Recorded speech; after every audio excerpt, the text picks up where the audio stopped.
said I would start recording, and now I did. So I know that we've all been on virtual platforms for a few years, but I think it's still worth reviewing some of the ground rules. So please keep yourself on mute unless you're speaking. Cameras on would be appreciated. Part of the goal of this, like many of you said in the chat, is networking, learning, and building relationships.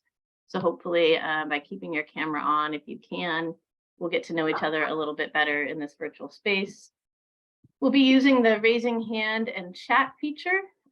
Thanks to those of you who have responded to the question regarding your location, organization, and one word of why you're joining. I'm going to be leaning on my colleagues, as I already am, Emery, Becca, Patrick, to be monitoring, and Deb, the raised hands and chats that I'm missing. Really just also to take space and make space. So allow space for everybody to contribute. If you feel yourself dominating the chat or talking a lot, just take a moment to let others chime in as well. And then finally, be present as much as possible. We know some people will be in and out, and that's fine. That's in part why we're recording it, but appreciate your attention while we're all here. So I'm just going to go through a quick meeting review, logic review, double check that people are getting in.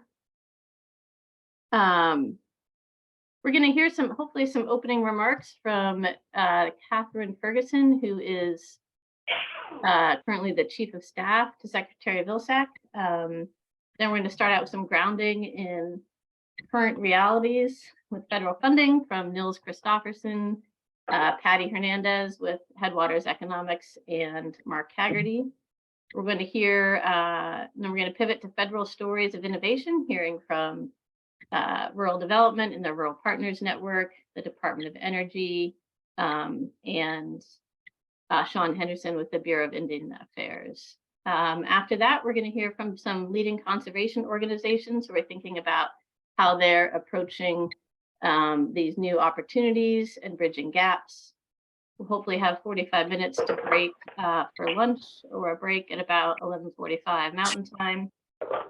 And then when we come back, we'll hear from participants on the ground and in communities, economic development practitioners. And then with any luck, we'll have about 45 minutes for small group conversations that will be facilitating to build connections across the morning conversations, and close with next steps. And then given the number of speakers, we've in the compressed time, we're hoping people will stick to 5 minutes, but also want to be we want to be encouraging a dynamic and thoughtful conversation, so we'll adjust as needed. Like I said, we do hope to create room for discussion and connections. So with that, I'm going to pause and just ask Patrick where we are at with our esteemed keynote remarks, and Catherine. Do I need to text her, or where are we at with that? Hey, Karen, this is Lee. She's getting ready to join now. I shared the updated link with her. So thank you, Emery, for sending that over. So she should be on in just a moment. Yeah, thanks so much, Lee. And this is the hazards of me managing Zoom, frankly. So I appreciate people's flexibility. I'm going to drop in the chat one more time the question, and I would just encourage everybody, if you can, to flip through the chat and see who is joining us today. We have people all the way from Dillingham, Alaska, Kenai, Portland, across in DC, and just looking through the comments, I think a lot of people are here to deepen collaboration, learning, build new partnerships, which is really much of the intent of today's meeting. So if you haven't already dropped your name into the chat, please do, and we'll just give it one more minute for Catherine Ferguson.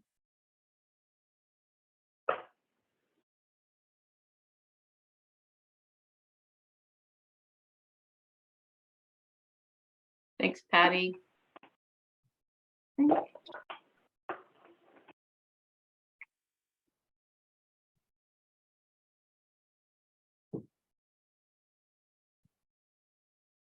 Voila.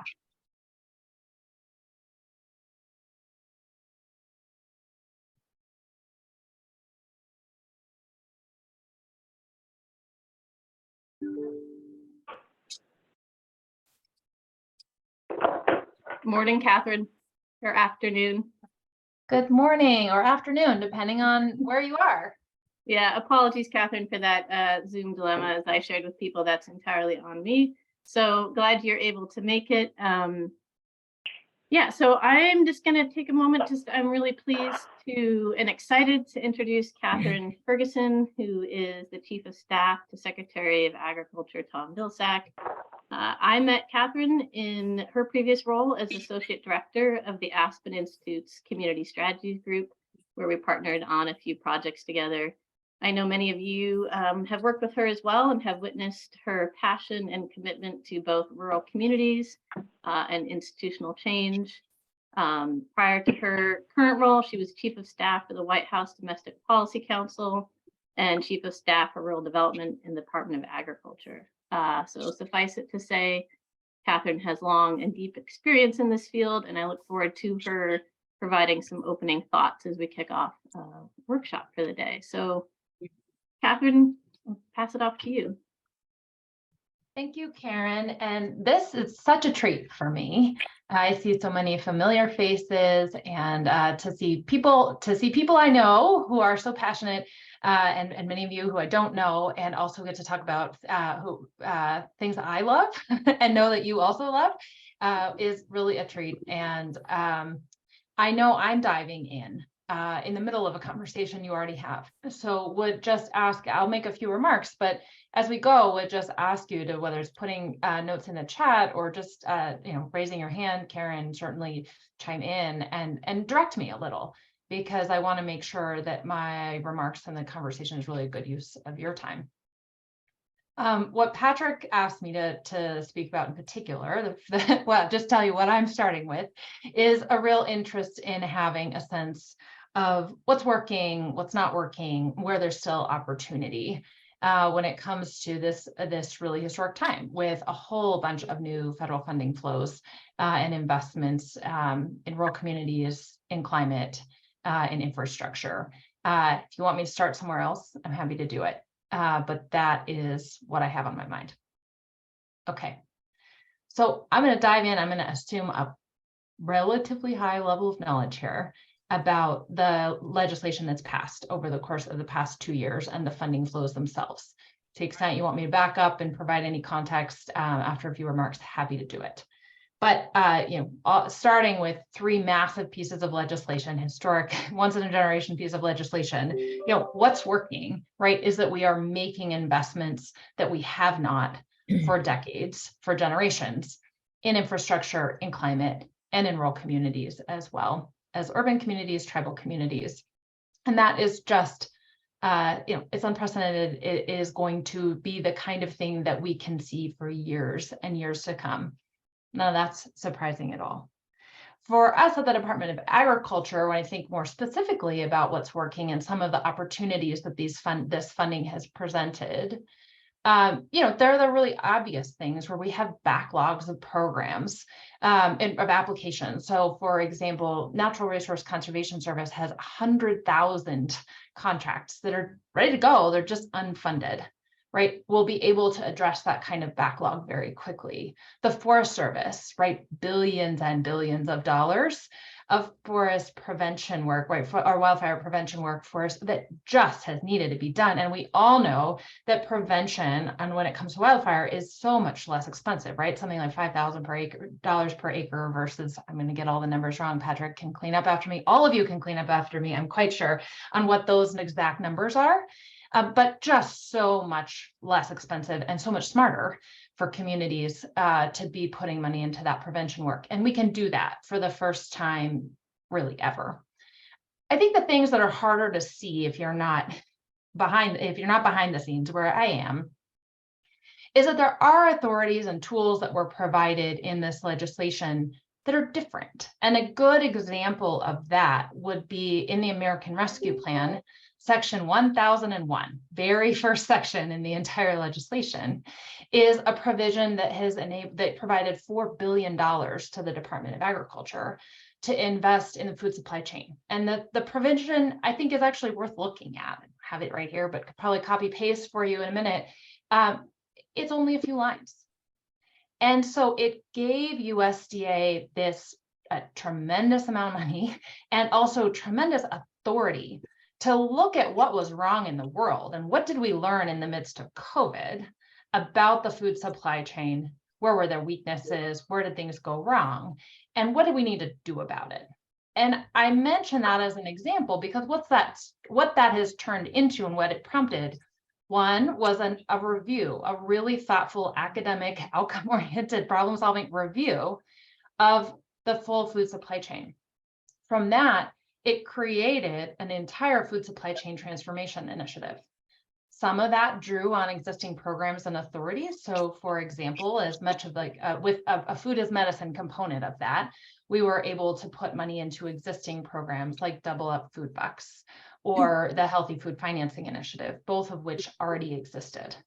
There are other places where we've ridden on existing authorities, but because we had this new broad mandate and direction, as well as funding to take action, we were able to use existing authorities in really different ways. An example of that would be the $1 billion that we have been able to put into expanding the meat and poultry processing capacity in this country, knowing that that's a place where there's very significant concentration, considerable liability, vulnerability in the way the systems work now, and frankly, systems that benefit a few, but not the many, and aren't necessarily working for rural people, rural places, rural economies, right? So that was an interesting example of a place where the funding that Congress provided, the direction that Congress provided was really pretty broad, and it forced and prompted and enabled USDA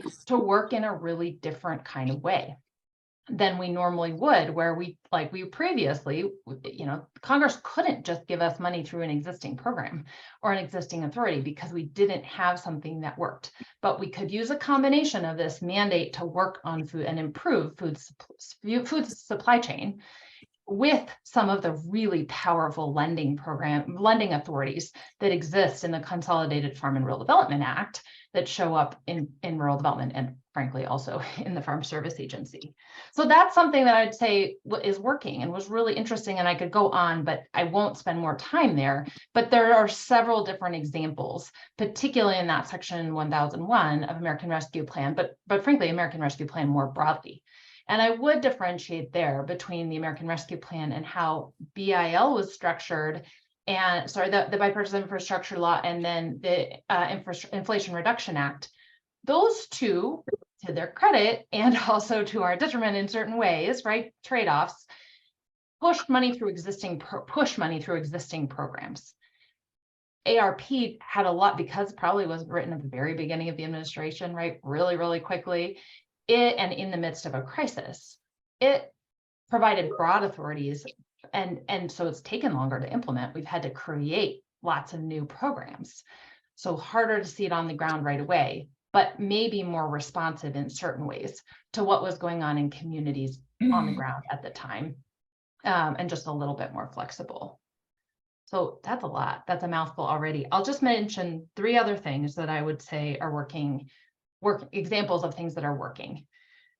One, I would highlight the Rural Partners Network, and that's something I think you'll hear more about from Lee Jones in a little while. So I'm not going to spend more time on it, other than to say, really great example of how this administration is building on lessons learned from the Obama administration and place-based efforts that have been going on for a long time, to really think about how does it feel to interact with government, and how do we shift the burden of navigating government, which is no small thing, as you all know, from the people into government, right? And into that being a responsibility that folks on staff within within USDA, for example, or within Commerce or HUD, it's their job to navigate federal bureaucracy, not the job of the part-time mayor, or the part-time economic development director, or the nonprofit director. That's just assuming too much, right? Too much knowledge of things that, frankly, folks like me are pretty good at, like things like Lee Jones can navigate bureaucracy, so let's give him the chance. and help him do that. So you can hear more about Rural Partners Network later. So, and that's really very focused on persistent poverty communities. Other things here, I'd say just in the what's working well, we have been able to move very quickly. And that's in part a matter of the president making it a priority, like really making sure that this is front and center, but then a real concerted effort to cut red tape and bureaucracy where we can. And then frankly, I think that there is a consistent attention to environmental justice, reaching underserved communities. That's pretty pervasive, at least from where I sit. I see it in a very different way than when I worked here at USDA previously, even when I worked at the White House before. People are stopping and asking a question. And those questions that matter, like who's the ultimate beneficiary? Where is this money really going to go? What can we do to make sure that communities have access? And how that manifests looks different in different places, but examples would be the Forest Service has issued a memo that where it has the authority to do so, it's waiving match requirements in many places. It's not a small thing, right? And for many communities, is the difference between being able to access money and not. Lots of places where lots of programs that are using priority points and looking at maps of distressed communities index, a new CGIS tool that the White House has assembled that's really focused on environmental justice communities, right? Trying to make sure we're really driving those resources towards the communities that need resources most. Again, I mentioned that kind of just consistent attention to equity, but that also is thought about, practically speaking, with frequency, about barriers to access. And so there, I think you see just continued emphasis, and I can't promise you're seeing it all where you are yet, but certainly from where I sit, a lot of emphasis on trying to figure out how to make applications much more simple. Example there would be, in the Farm Service programs for USDA, they just moved from a 20-page, like multiple different 20-page applications to one unified 12-page application, right? We were asking questions we didn't need to ask, and that kind of thing creates real barriers to access. So there's far more, there's lots more there, but I think that is a set of things that go, at least for where I sit, that go in the what's working category, and would love to know, to the extent you have suggestions or you can give us feedback, if there are things that you see that are really working and we should be doing more of. Always want to hear that. At the same time, I know you're all here in part because there's a lot that's not working and probably a lot that feels the same, right? It's more money, but it's the same programs. And frankly, I think that's one of the things I'd mention is that what's not working is that in many places, we're still continuing to push very significant sums of funding through the same programs. And some of these programs are designed for current crises and times, and some aren't. So because I was a chief of staff for rural development, that is where I have more institutional knowledge than other things. So you'll see that come through here. But examples for me of moving things through the same programs and how things might not be up to date. So Rural Utilities Service, Rural Electrification Act was passed in 1936. Rural Business Service, predominantly those authorities come from the Consolidated Farm and Rural Development Act of 1961. Rural housing programs are from the Rural Housing Act of 1949. Right? This is important. This is like, we shouldn't be rolling these back, but these are bills legislation that hasn't necessarily been updated, right? So some pieces and parts of our authorizing legislation do get updated with some frequency, and they get lots of attention and airtime in something like a Farm Bill conversation, or maybe they just, in some committees, maybe the environmental committees, they may pass updating legislation with some frequency, but some parts and pieces just don't get the airtime and they don't get the refresh that ensures that the things that communities are experiencing today are reflected in the authorities and programs and tools that the federal government really has. And I think that's a place where we see the Department of Agriculture with some things that are just old. And it shows up in farm programs where, the Earl Butts's mandate, direction to plant fence row to fence row is still like, that's still what really drives American agriculture in many cases, right? Getting big or getting out. What we're trying to do at the department is to shift that model and create a whole set of different avenues for producers, for rural communities, for rural economies to really thrive, for forest landowners to be part of the solution, part of the at the table and in the game, right? So those are some examples of things that are old. I would also say another example, for example, might be that our conservation programs, right? Many of them work for a certain set of problems. And also increasingly drought is an issue, and USDA doesn't necessarily have all of the tools, right, to help people say transition to low water use crops. Or you could tell me all of the things, right, that you're trying to get done and just can't figure out how to find the right tool, right? It's like you got a screwdriver, but the head is wrong, right? It's really not helpful if you have a Phillips screw and you can't find a Phillips screwdriver, right? And so sometimes I think we just have a mismatch, and we need to be in a better place to modernize some of our programs so that they better align with what communities need today, what economies need today. A couple other things I'll mention, and then would love to just have a dialogue to the extent you have any more time. One thing I know, and I certainly see it too, we see it with frequency, is that we have very few funds, very few flexibilities to invest in capacity building. So we're really good at funding hard infrastructure, right? We can do miles and miles and billions of dollars of things. We can build a town from the bottom up. And yet we are not in a place where we can provide really any support, at least on an ongoing basis, right? For the people who came up with the idea, who need to manage that resource, who need to then, move from a set of infrastructure investments into a community, into an economy. That's not the kind of funding that USDA has. We do here and there, right? And I think there are places where there are models and examples of places where like technical assistance money is built in to the core. I think, again, Natural Resource Conservation Service might be an example there, where you have programs that have prompted regional collaboration, that have enabled USDA to have a whole bunch of partners in the nonprofit sector who are helping to provide technical assistance. You see some of it in HUD statutes, where you've got funding going to a national entity to serve as a third party and a building community, communities of practice, right? And helping make sure there's actually the institutional capacity and the investment in people that must accompany those massive investments in resources. But that's not the standard, right? That's not the norm for a lot of USDA programs. And I think because of that lack of flexibility, the lack of ability to have really fun people, we also end up, again, in a place where it's hard to innovate.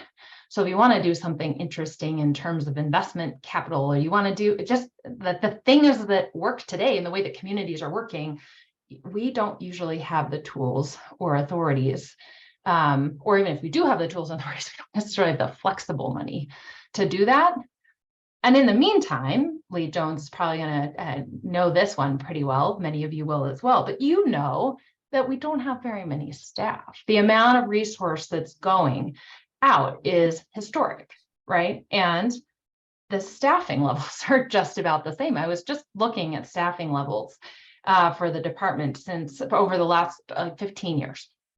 And they're generally static. If you look at, say, the Forest Service or NRCS, 10,000 people-ish, NRCS, Forest Service, 30,000-ish people, right? A whole bunch of contract staff, et cetera. Seasonal employees. Rural development has gone down by more than 2,000, right? From more than 6,000, say 15 years ago, to just 4,000 today. In the meantime, right, we used to talk about this as like the X curve, the X chart at times, right? With the amount of money, the portfolios going way, way up at the same time as staffing levels are either static or going down. And that's a place where it's just important to tend to and to think about those ratios, right? The same number of people moving many, many more dollars is just not workable. And then you all know we work on terribly old technology. We work with the federal acquisition rule to do contracting and procurement. I mean, that it's a minor miracle. At times, it feels like a minor miracle that we are able to do what we can as quickly as we can, and with the level of partnership that we are able to deliver, because we're often working like literally on COBOL systems, right? With people retiring and only 1 or 2 people to manage that system of record.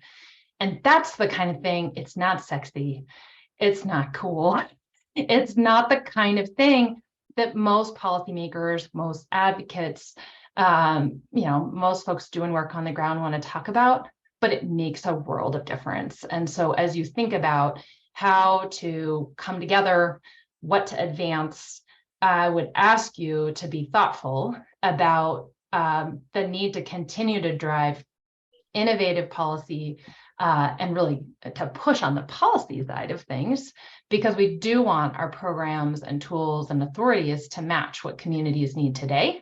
And we want to be held accountable to making sure that those funds are outcome oriented and go to the communities that need them most. We also want to make sure that we have the staffing levels, the technology, and just the systems, that back core operations that really enable us to do that with a user-centered focus to modern delivery. And that doesn't go without making sure that appropriations process has tended to that part of the policy making work is also, human capital efforts are part of the conversation. And I think that's often what kind of gets lost on the cutting room floor, because it's not really that fun. It's just essential and frankly make or break in our ability to deliver for all of you. So I'll stop because that was a lot. That was a mouthful. Well, Catherine, I really appreciate your overview, and was just chatting with a couple people, and just appreciate kind of the framework and architecture you provided us for our conversation today. I think you named a number of things around flexibility, new programs, old programs, and staffing and capacity that are going to come up again and again. I want to give a moment just to remind people that I've seen a couple comments in the chat regarding match, and Deb echoing the sort of match waivers that the Forest Service has endeavored to implement, and some thumbs up on that. And so if you do have feedback, comments, and questions, encourage people to have that conversation in the chat. Want to be a little mindful of our time, but give people an opportunity to provide the feedback that Catherine was seeking. And I do think, Mark Haggerty, you had a question for Catherine to kick us off for a moment. Hey, Catherine, it's great to see you. Welcome. You too. So the Farm Bill is in process right now, and the rural development title in the Farm Bill is this funny little corner of the Farm Bill that doesn't appropriate money, but it is authorizing programs. And there is potential in that reauthorization conversation to do some of the things that you've suggested that aren't necessarily about getting new money to programs, but doing the kind of systems and coordination and modernization work. Do you have any advice for us, or just a sense of where those conversations are and what might be possible? Yeah, good question. Couple different things come to mind, right? So, ultimately Congress has the pen here, right? And so my sense of exactly what's going on is not really the best information, right? Because Congress, our colleagues on the Agriculture Committee, our colleagues in Congress are really the prime movers. What I can share, and some of this is just from my own experience working on the Hill for 7 years, is that the rural development title in particular, for me, feels a little special because, as you mentioned, Mark, for the most part, historically, there's not money. And that usually means that there aren't really people and folks don't show up.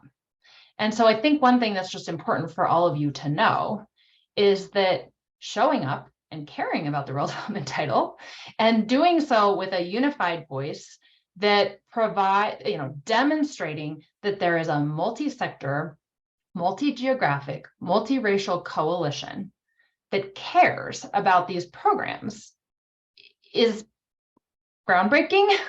It doesn't sound like it should be, but it is, because it's not what happens.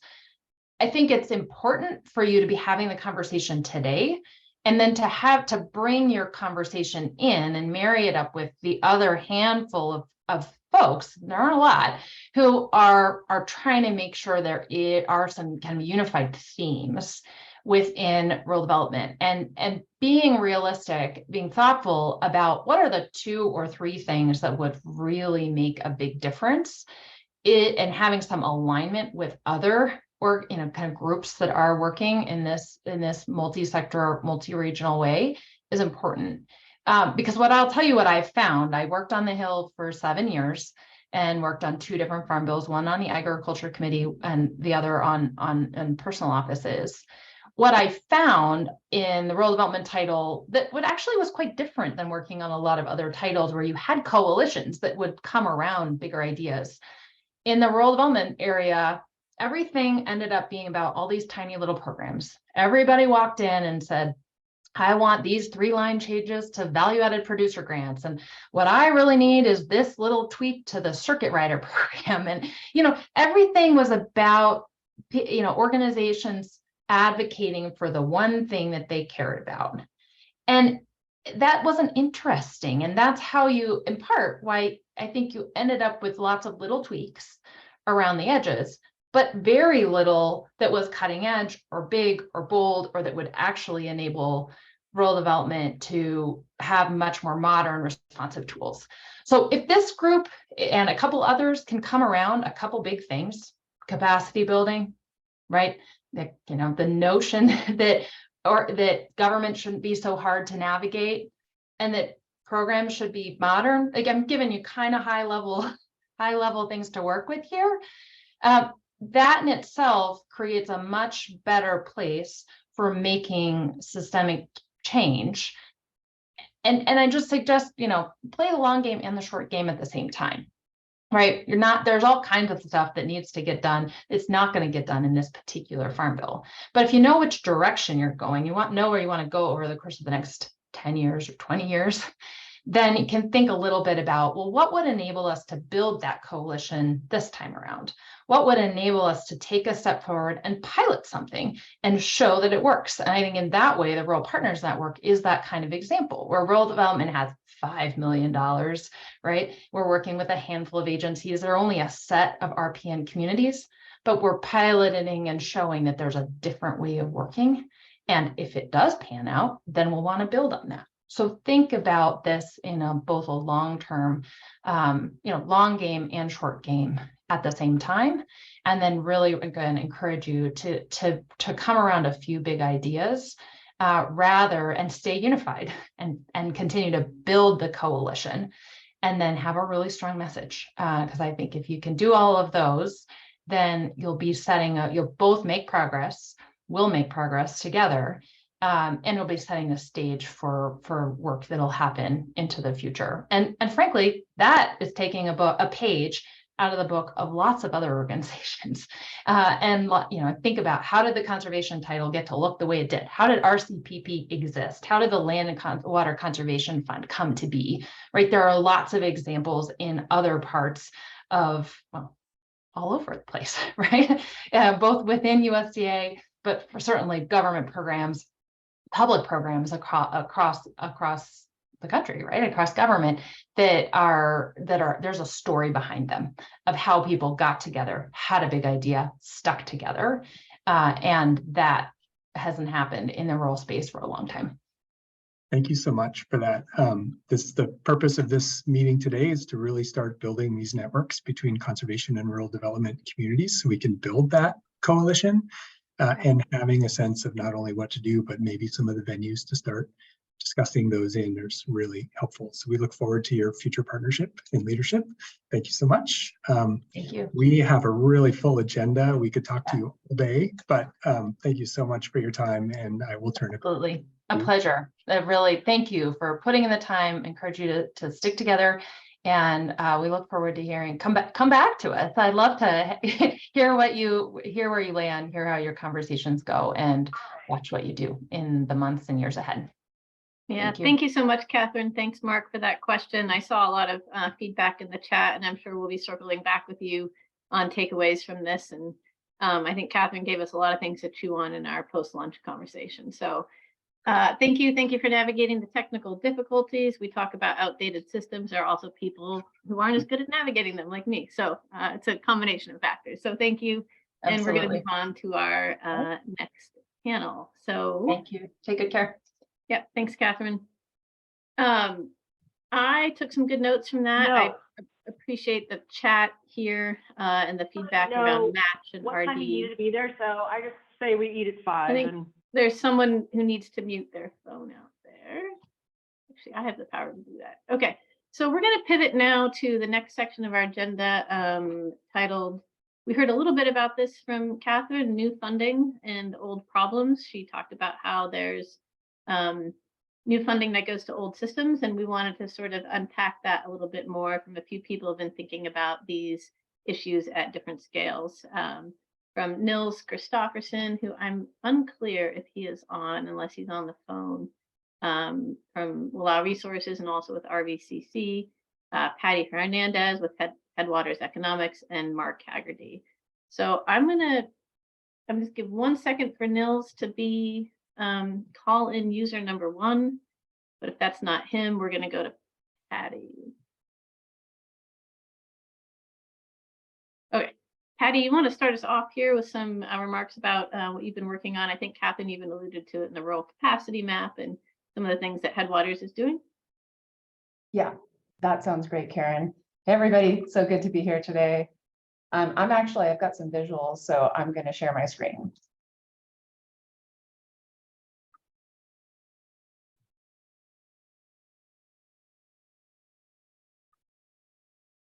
I hope. Yeah, I'm just getting things set up. Give me a second.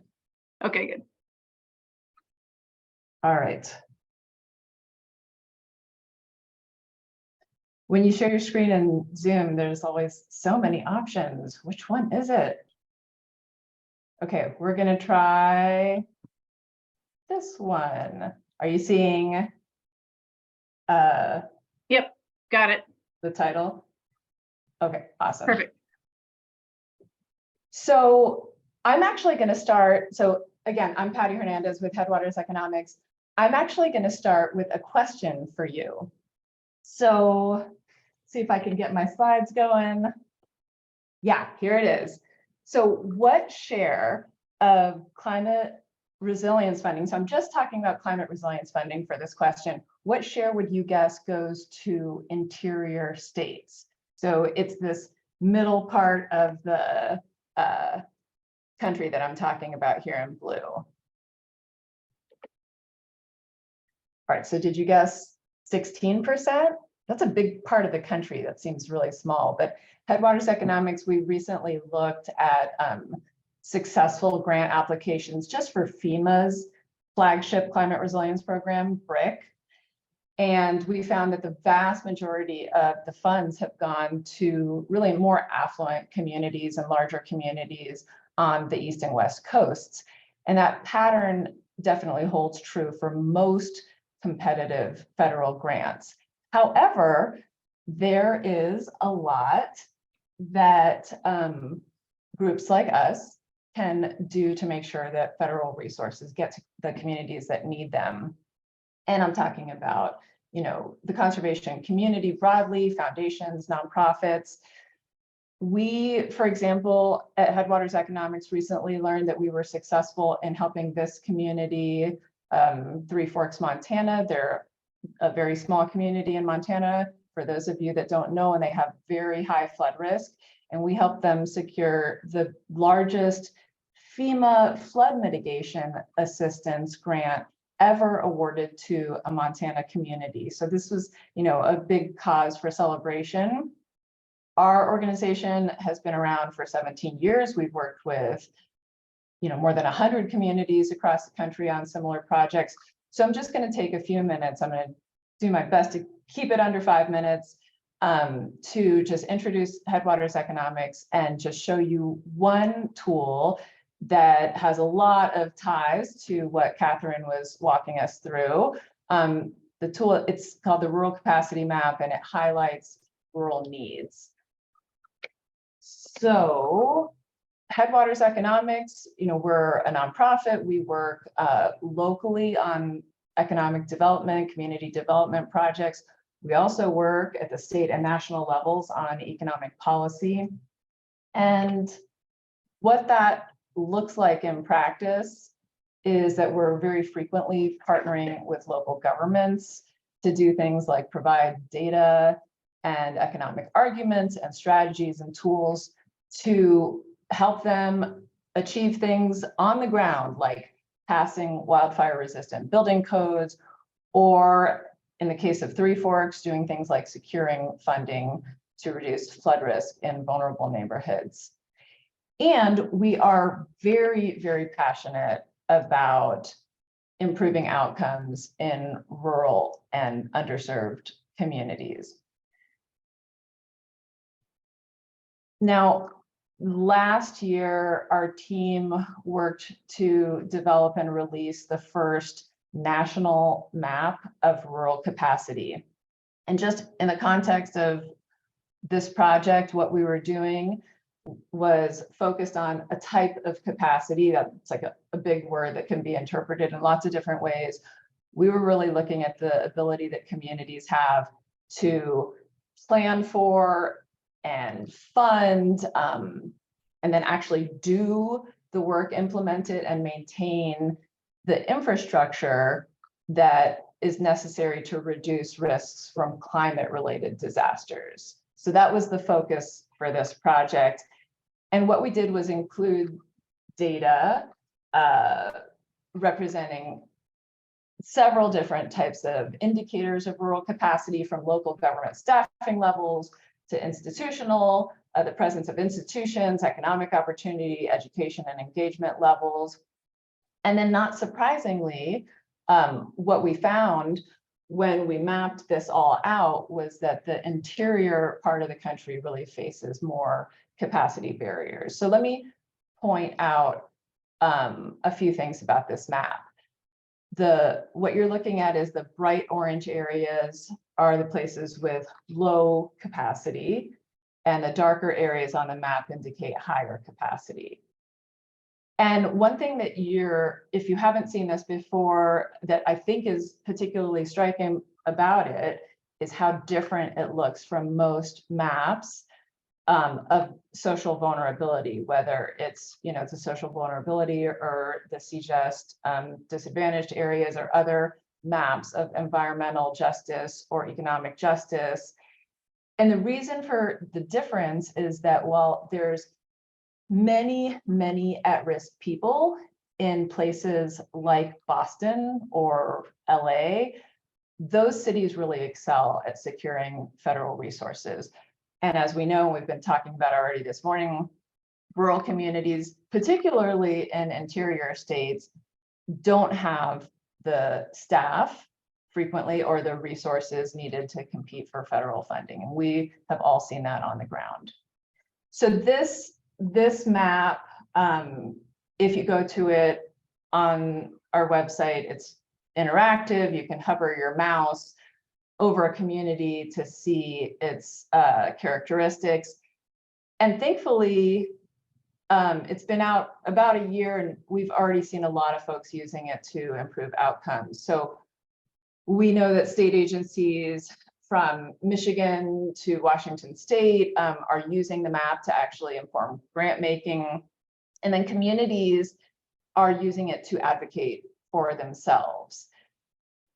That is a super quick introduction, but in the effort to keep this to just a few minutes before I pass it over to Mark, I just want to share that a very simple way to stay in touch with us and just hear about updates from Headwaters is you can snap the QR codes with the camera feature on your phone. And then one of these will take you to the newsletter sign up, the other will take you to the rural capacity map.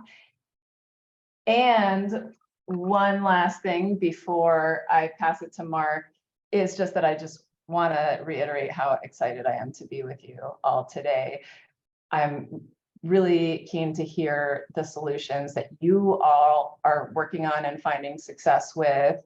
I bet we're going to hear a lot about how you're this is true of Headwaters Economics as well, ramping up community support and technical assistance. And I think that it's super exciting to think about and help communities link conservation and climate adaptation goals. There's so much potential there. So it's going to be a super exciting day. And thank you so much for showing up. And don't hesitate to reach out to any of the crew at Headwaters Economics. Here's my contact information. And off to you, Mark. Patty, thank you so much. I'm actually going to just dive in real quick. There was one clarifying question from Charlene. Sure. If you could just reiterate how you defined capacity, and I'm just seeing lots of kudos and comments that people have used that map. And I see that, so if you could just answer Charlene's question about reiterate how you defined it, and then I'm going to actually pass it to Nils and then back to Mark since Nils is on now. Oh, great. Okay, so yeah. The Or how way you determine, yeah. the way we were thinking about capacity for this project, again, was the ability of communities. So this is Headwaters, this is from our perspective, and we, as I mentioned before, we very frequently partner with local governments and often in pretty small communities. So what we keep confronting are, very limited staff and resources. So we were thinking about capacity in terms of the ability that communities have to plan for, fund, implement, and then maintain the infrastructure needed to reduce climate-related risks. Headwaters Economics works a lot on wildfire and flooding, helping communities with risk reduction projects. And so that's the definition that we were applying. Now, I think that the map, and what I've heard from different folks is that the map also sheds light on capacities that probably have a broader definition than that. But I think it's relevant to know that that's what we were thinking of when we assembled that set of indicators. And all the indicators and the methods are listed if you Google rural capacity map, or if you snap those QR codes, you can get there pretty fast. Thanks, Patty. Yeah, I think there's some comments in the chat. Yeah, there are a lot of different ways to think about capacity and how that works. And this is one great tool that people have been using. So Nils, hopefully I'm not catching you off guard here, but I'm gonna pass it to you to share your perspective from Northeastern Oregon and what you're seeing about the surge in funding and the intermediary role that Willow Resources plays and what's going on in your county. And then we'll kick it to Mark. Thanks, Karen. Apologies for being a little bit late here. I think it kind of actually in reality speaks to some of the capacity constraints that we all face. But I really appreciate the opportunity to share a few thoughts this morning, and just as background for this group. My contribution is drawing from 24 years of work for a community-based organization, Willow Resources, based in Northeast Oregon.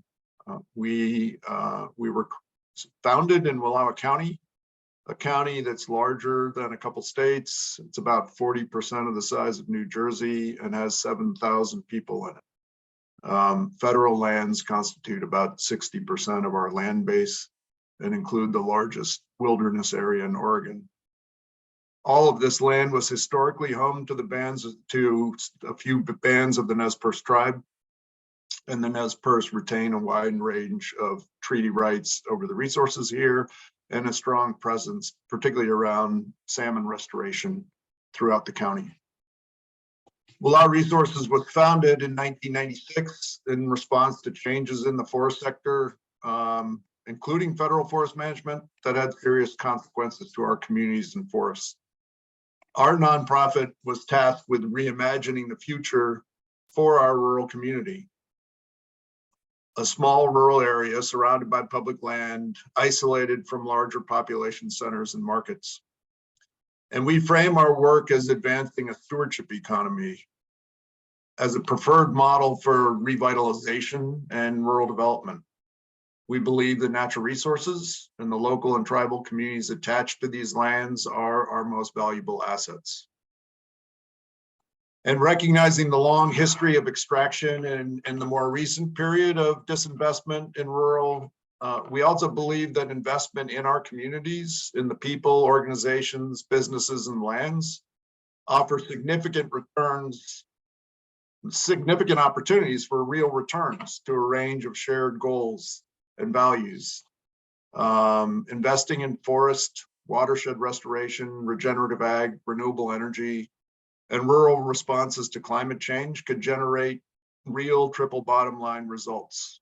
Local jobs, economic opportunity, conservation outcomes centered on resilient ecosystems that make possible ESA listed species population recovery, carbon sequestration and storage, and a whole suite of other shared causes for celebration. Investing in rural solutions designed and implemented by rural partners offers real ESG success.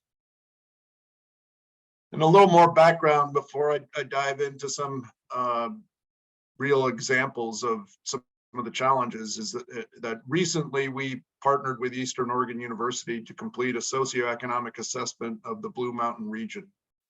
10 counties of Eastern Oregon, 4 counties of Southeast Washington.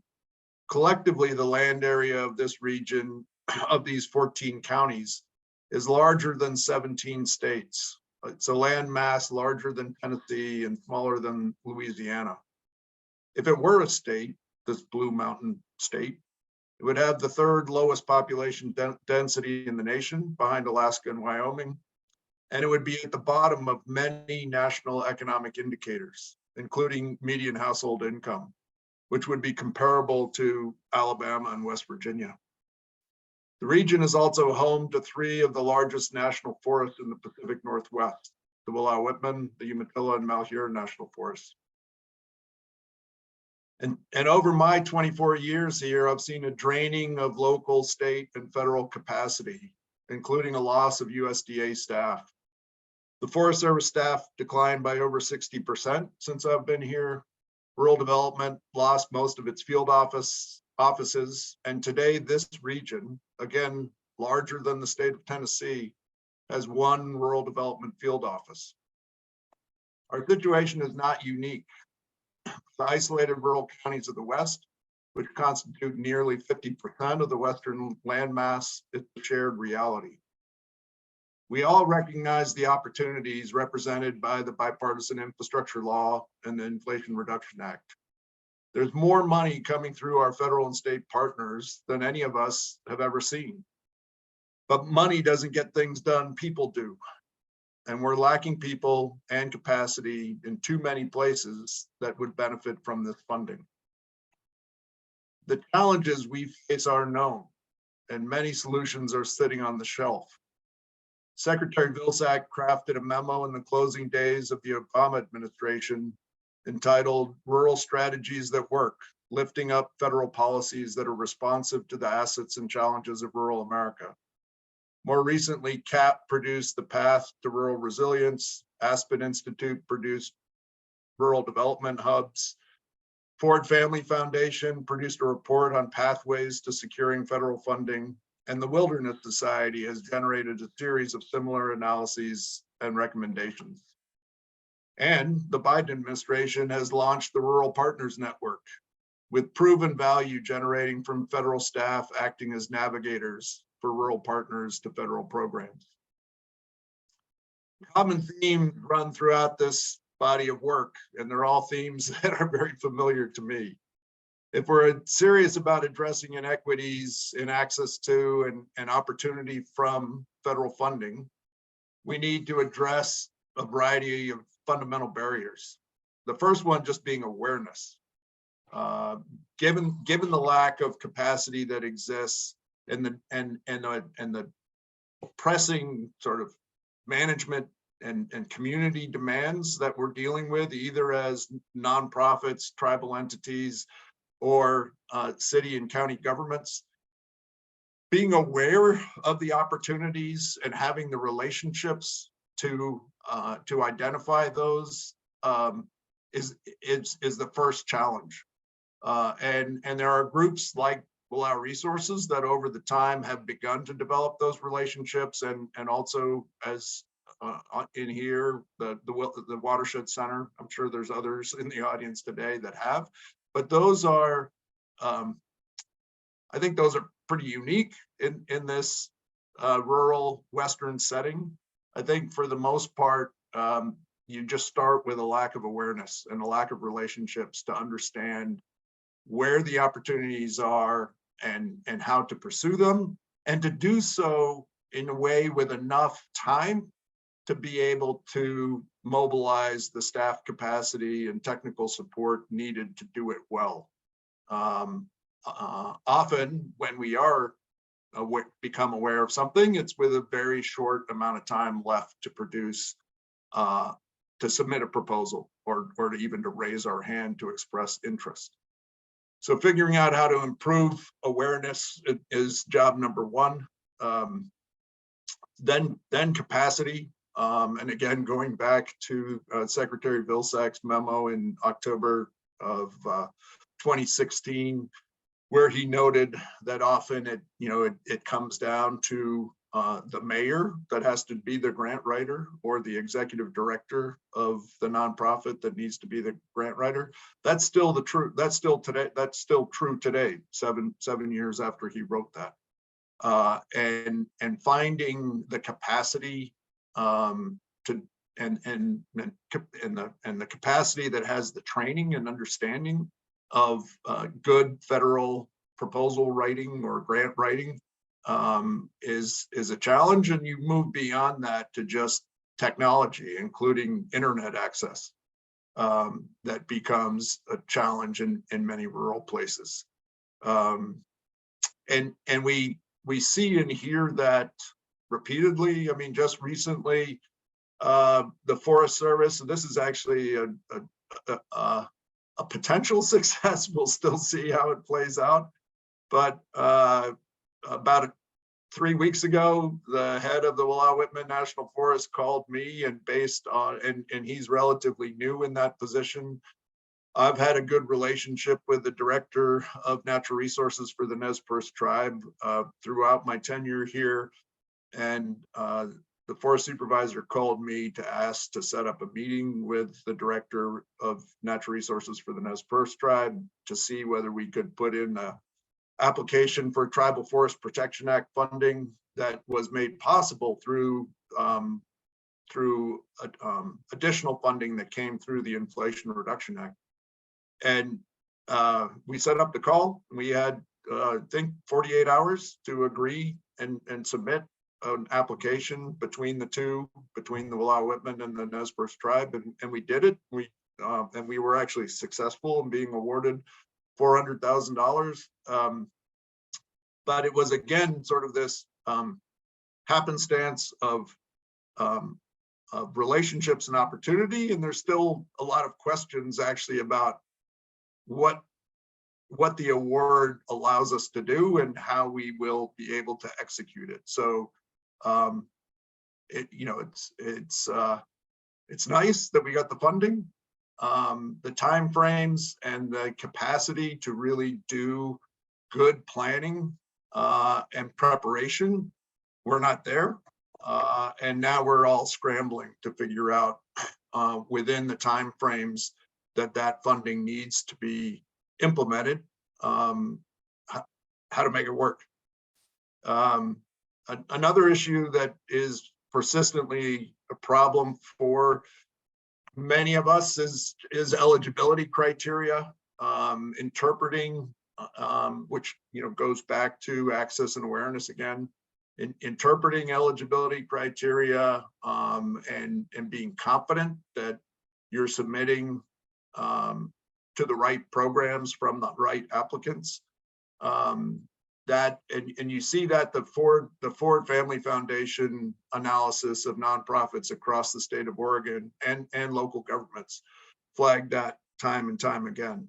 And more recently, I've seen also challenges just in the federal structure of eligibility criteria.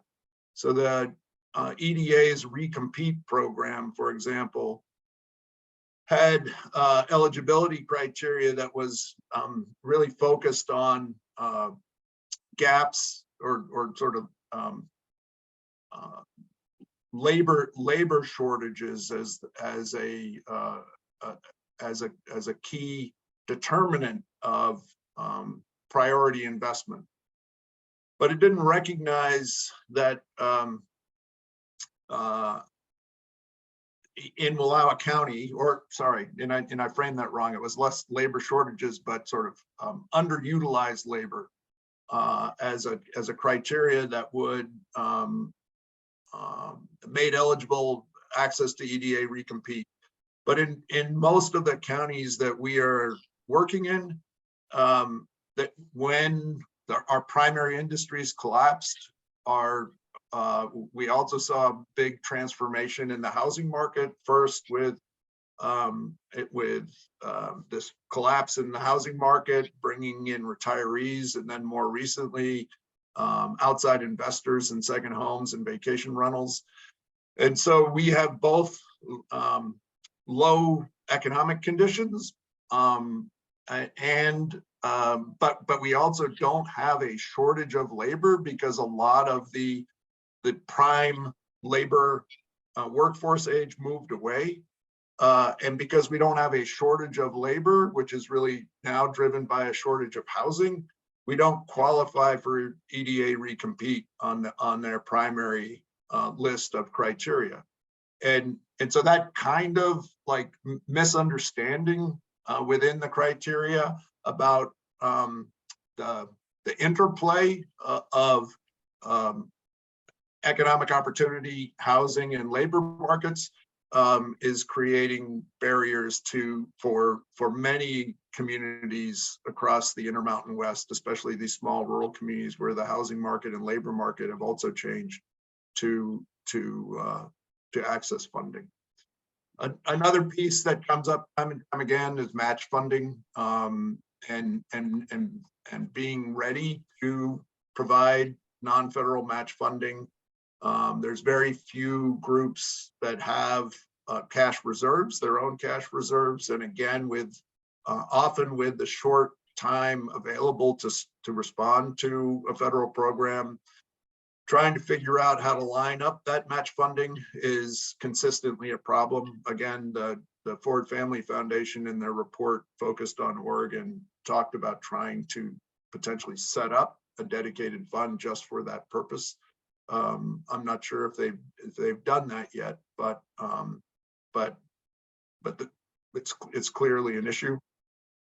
And then I would just flag, that it's important that we're thinking not just about the capacity to apply for and access federal funding, but we're really ensuring that that the program design and the funding allocation builds the capacity to succeed. That the funding can't just be to capital investments and project work.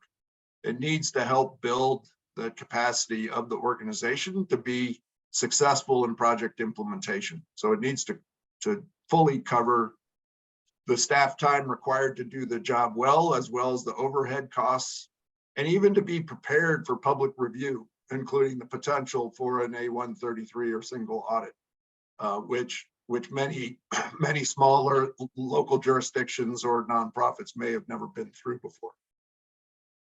So Nils, I just want to, okay, great. Yeah, I was just going to say in closing, let me express my gratitude that the event is happening and that you've all shown a lot of interest in this, and thanks to CAP and RLF and RVCC and to you, Karen and Patrick. And just as an end note, there's ample historical, current, and international evidence pointing to the importance of vibrant local and tribal communities as a critical success factor to durable conservation, to resilient socio-ecological systems. The greatest opportunities that we're all going to have for long-term success will be found in solutions that value and invest in the people and conservation values of any given place. Thank you. Thanks, Nils. I'm gonna turn it to Mark, and I just want to flag we are a bit behind schedule, and I know that some of you are speaking in a little bit and hopped on. You may have time constraints, so just invite you to message me directly if you have to hop off at any time. But Mark, can you? I'm gonna pass it to you. Thanks, Karen. Not surprisingly, everyone has kind of set me up well for this. Can you see my screen? Yes, you can, but you're looking at my notes. In the interest of time, I'm going to go relatively quickly. Now you're looking at my notes again, yes, or my slideshow. Nope, you're good now, Mark. Oh, so I just changed it the wrong way. Thanks everyone for being here. Center for American Progress is really pleased to be a part of this conversation. We have a wonderful team here that is thinking about rural communities and disadvantaged communities from many different aspects, and it's just a pleasure to work here and be a part of this conversation. Like Patty, I worked at Headwaters Economics for 13 years before CAP, for those of you who don't know. So I'm also going to start with a question. I was looking at the word of the year through several different dictionaries, and I did not know what goblin mode was, for anyone who might be familiar with that one. But if we had a rural word for the year for 2022, I would assume it would be capacity. And so here's the question. If we have a rural word for 2023, what do we hope that it is? Catherine, I think, gave us some good ideas, maybe vision and networks and collaboration. So in the chat, why don't you throw in your nominees or your hopes for the rural word of the year for 2023. And what I'm going to do is offer mine and tell you why I think it's important. We talk a lot about capacity, but as Nils just mentioned, we also need to talk about leverage. Leverage is the ability to convert public and private capital into broadly shared benefits at the community level. One of the problems with the rural community, with the rural economy, is that it's inherently extractive. And I don't just mean extractive industries, but also just the nature of the way that capital invests in rural communities, and the benefits tend to be exported from communities. So Catherine talked about agriculture and how the kind of go big or get out mantra has really changed the way that the rural economy functions and who benefits from those types of activities. So I want to talk about a few kind of key programs. These are nascent programs in the federal government that are trying to both build capacity and to build that leverage. And they are both funding opportunities, they are interagency working groups and collaborations, they are ways to do more effective partnerships with local communities, and importantly, they are ways to give communities standing and ownership over community assets. So I'm going to go through these very quickly, and they will set up, hopefully, some of the conversations that we'll have later in the day. The first one is the Thriving Communities program that started in the Department of Transportation. The Department of Transportation has a legacy of building infrastructure that not only doesn't help communities, but actively divides and destroys communities. They are trying to do it differently by setting up technical assistance embedded directly in their programs to build the capacity of communities to engage in these discussions and make sure the investments work for them. We're going to hear about community benefits agreements, but these are really potentially powerful tools that give communities resources and standing to participate directly in conversations about permitting and construction of infrastructure and what is going to be delivered to communities in terms of benefits as those projects are put on the ground. The Rural Partners Network you've already heard about, but it's a unique effort to build federal capacity to work with communities to help them navigate all of the programs and address the issues Nils brought up. Many of you will know that I care a lot about public revenue, and one of the most important benefits of investments is the ability to generate local government revenue to provide infrastructure and critical services. The Local Assistance and Tribal Consistency Fund is flexible money that goes directly to communities that they can use for matching funds, for example, to hire staff, to engage in planning, to build that capacity. We're currently working on making that permanent and getting permanent funding for that program. And the gold standard right now of bringing all of these things together is, not surprisingly, in California, the Transforming Climate Communities program does a great job of bringing together all of these principles. And for this group, I think the most important thing is they put a huge emphasis on making substantial and integrated investments in specific places. So often when an investment comes to a community, that community may not have the housing they need for workforce. They may not have the workforce to complete those projects and ensure there are local benefits. They might not have the tax policy in place to generate revenue benefits when investments are made. So thinking about combining investments from across the federal government and leveraging private investment into multi-sectors, you heard this from Catherine too, that is kind of the foundational principle of what the Transformational Communities Program is trying to do. And so based on that, there are some significant conversations that need to happen over the next year or two, and we mentioned the Farm Bill as potentially one of those venues, to think about what is our national rural policy? What are we trying to accomplish with the money that we're putting on the ground? And what are the institutions and systems and networks and capacity that we need to make that happen? And so a few of the ideas that have been proposed are to create a new independent national development corporation that could do the coordinating and the capacity building and make the aligned investments in communities. That's a significant recommendation from the National Academies of Sciences, specifically related to communities that are facing energy transitions, but it has broad applicability for all rural communities.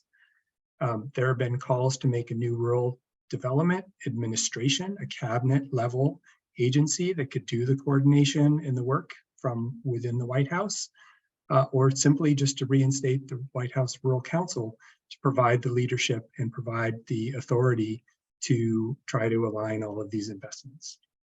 And why is it important for this community to come together? This is a photo that many of you are in. Nils and I are in the back there standing next to each other somewhere. But these networks that we're trying to build between the conservation community and the rural development community and our federal and state partners are so essential to us being able to get this work done. So hopefully some of these ideas, some of these nascent programs that are being stood up across the federal government, Catherine mentioned some more, can be the seeds for the ideas. How do we actually get this work done? And what our network can do together is build relationships and come up with those long-term strategies and vision for what we're actually trying to do. And then we can think carefully about how we can do it together. So thank you so much for everyone participating, and CAP is so pleased to be a partner on this, and I will very much look forward to the discussions this afternoon. Thanks, Mark. I was just trying to remember, that's an RVCC annual meeting photo from Santa Fe, and I couldn't remember if it was 2018 or 19, but glad to see that. 2019, I believe, yes. Okay, 19, that was my guess. So thank you very much to all three of you. I want to be just mindful of our time and our speakers. I know a couple people have a hard stop and other things on their plate for today. So rather than field questions at the moment, please feel free to drop them in the chat. I will do my best to monitor and circle back during our smaller group conversations. And Mark, I think you need to stop sharing your screen. I'm looking for, oh, it's over here. It's on another screen. All right, so the next set of panelists is focused on some of the things that Catherine already touched on to start us off. Mark and others spoke to it, but sort of in this new environment with the surge in funding, how are federal agencies innovating, trying to be flexible and creative in spite of some of the old structures and silos that Catherine noted. And in the prep call before this meeting with each of these speakers, I learned they're all connected in one way or another through the Rural Partners Network. So we're going to hear from Lee to start us off with the Rural Partners Network. I think there are some other RD staff on the call, and then from Katrina with the Department of Energy and Sean Henderson with BIA. And if we can, we'll just start with you, Lee, and I look forward to you kicking us off on some of the network innovations that RPN is starting. Thank you, Karen, and good afternoon now. Good afternoon for me. I'm Lee Jones. I serve as Executive Director for Rural Partners Network. I'm housed here in Louisiana, hence the reason that I said it's about to be afternoon for me now. So thank you all for indulging us today, and I'm very happy to see some very familiar names and faces on the screen. I am going to share a presentation quickly, but I don't intend to belabor the point too much in respect of everyone's time here. Do want to try to get through this as quickly as possible and allow, if possible, time for a few questions. So as you can see on the screen, we fashioned Rural Partners Network as kind of best in class in an effort to coalesce around needs in rural communities and making sure that we're addressing longstanding barriers with, well, I'm sorry, I don't have it shared yet. Made the same mistake an earlier presenter made. Really coalescing around needs in rural communities and just ensuring that we're taking the necessary steps to provide essential federal resources to these rural communities. So as Catherine mentioned in her comments earlier, we recognize that there are abundant needs out there, and we want to make sure that we're listening and understanding what the community needs before we go in and try to create new policies and things that can end up creating additional inequities in these communities. And I'll touch on that a little bit more in just a moment. But the first thing that I want to share so everyone knows where we're operating. First of all, the goal, the long-term vision is that we'll have Rural Partners Network in every place. As it currently stands, and from our depth perspective, whereby we're wanting to target specific locations within given states, this is where we're currently operating. So cohort 1 states include, as you can see, Georgia, Kentucky, New Mexico, Mississippi, and we have 3 tribes in Arizona in which we're engaged. And then cohort 2 states, which we just launched in November of 22, Alaska, Nevada, North Carolina, Puerto Rico, Wisconsin, and West Virginia. So each of these states are states that we've targeted. We work directly with the state directors. That's the politically appointed staff in each of those states that are the heads for rural development in those locations. And by doing so, we've also engaged communities based on from a data perspective. We looked at persistent poverty with the overlay of social vulnerability and distressed community indices. Now, some of you the people that love data, I'll stop short of saying data geeks, but the people that love data on the call, you'll notice that some of these states, if you know persistent poverty, may not have that high presence of persistent poverty, especially from a rural perspective. And that's why we wanted to make sure that we were being inclusive, because frankly, if we only focus on persistent poverty overlaid with social vulnerability and distressed community indices, we'd likely have a hard time getting out of the South. And I say that as a child of the South. So with that in mind, we wanted to make sure that we were able to be a little bit more diverse than that. So some of the states that you see represented here either do not have a presence of persistent poverty, or in the case of a Puerto Rico, the data does not really support stating that it's persistent poverty there. So we focus in more on the distressed community and the social vulnerability indices. Now, one of the unique things about Rural Partners Network is the interagency collaboration that we enjoy. Now, rural development, I've been with rural development for roughly 25 years now. We've had longstanding connections with what I tend to call our usual suspects. That's HUD, that's Environmental Protection Agency, Small Business Administration, and a few others that are directly aligned with the type of programs that rural development administers. But with this in Rural Partners Network, we've been able to identify a host of other federal agencies that either offer programming through their suite of services, technical assistance opportunities, or in general, offer services that benefit rural communities and have needs in rural communities that align with what the Rural Partners Network seeks to accomplish. And a couple of examples of that are like Social Security Administration, who, while they do not necessarily have programming, so to speak, that directly benefit rural communities, the hope is that every person interacts with Social Security in some degree at some point in their later years. So they've been very impactful in terms of the way that they engage communities, and often steal the show, if I'm being totally honest, when we're on the ground working with communities. Now, the other highlight of Rural Partners Network, and as Catherine mentioned, we launched Rural Partners Network with a look into previous place-based efforts such as Strong Cities, Strong Communities, Strike Force here in USDA, and others, and to better understand how we wanted to structure Rural Partners Network. And some of the very things we've been discussing thus far, such as barriers to access, navigating federal programs in that federal bureaucracy, and many others, led us to the notion that through our design sprint revealed that it's staff that's needed. You guys have heard a lot about the staffing reductions that rural development has gone through over the last 15 years, and we could really say 15 plus years, because just like over the last 15 years, we lost about 2,000 staff. The 15 years prior to that, we probably lost another 2,000. So in this stage, rural development is somewhere hovering around that 4,600 mark for the entire country, plus territories in which USDA has a presence as well. So in this construct, we're able to hire what we call community liaisons. These liaisons are specifically there to help navigate some of those resources and services that rural communities need.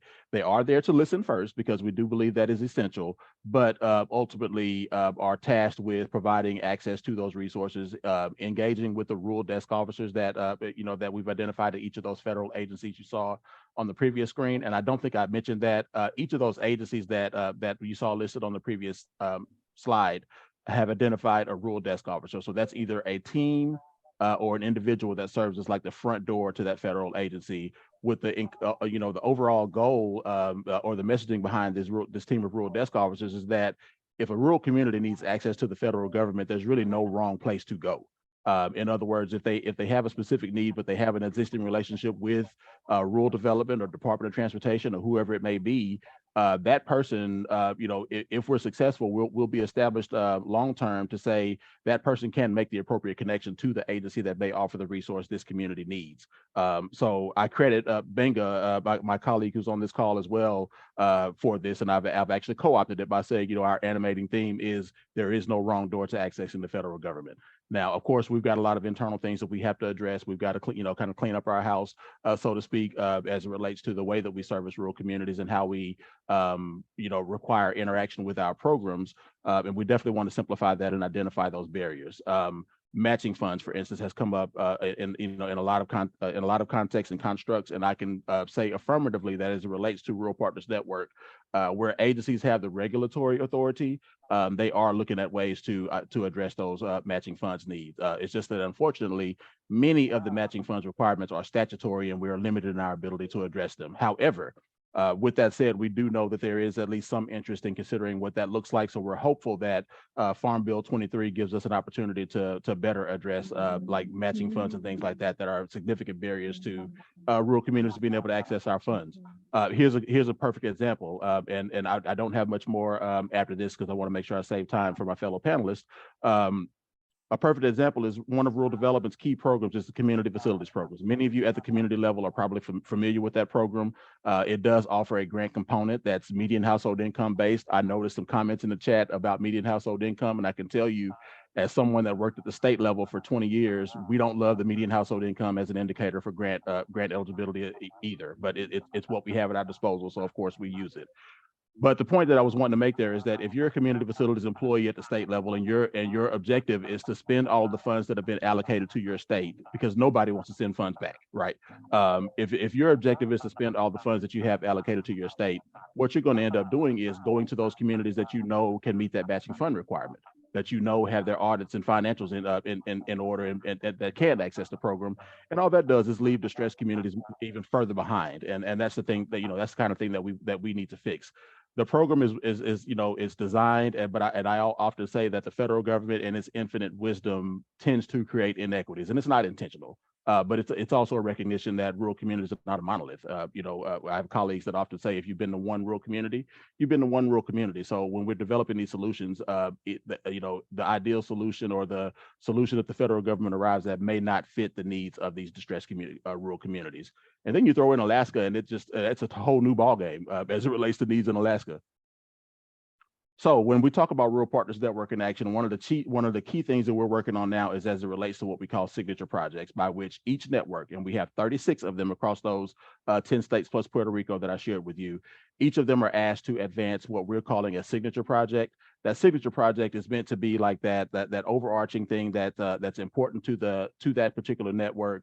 It touches all aspects of the network, and preferably is something that have been envisioning for a while and could be to some degree accomplished over the course of the next year or so through interaction with our federal partners. But what it also does, rural development, we're uniquely positioned. Although we've lost staff, we're out there, we have presence in many communities, but we recognize that our federal partners, such as DOT and others, are not structured similarly. So by identifying the signature projects and identifying a lead agency to help pursue that project, it gives us the opportunity to have the federal agency be more accountable and help to navigate that entire process by creating that coalition. So very excited about the progress that we're going to make there, because we're already starting to see some level of investment that I think you guys will hear about over the course of the next week and a half or so as we celebrate our 1-year anniversary. There's so much more that we could share. I can get on the soapbox and go for quite a while, but I know we don't have time to do that. I would love to have some additional follow-up, but what I would say is if you have specific questions that may not get asked here today, you know, you could email us at ruralpartnersnetwork@usda.gov. I hope you'll visit our website. It's rural.gov. If you're familiar with sites such as farmers.gov, benefits.gov, recreation.gov, so on and so forth, that's what rural.gov aspires to be. It is very early stage. That's also not even a year old yet.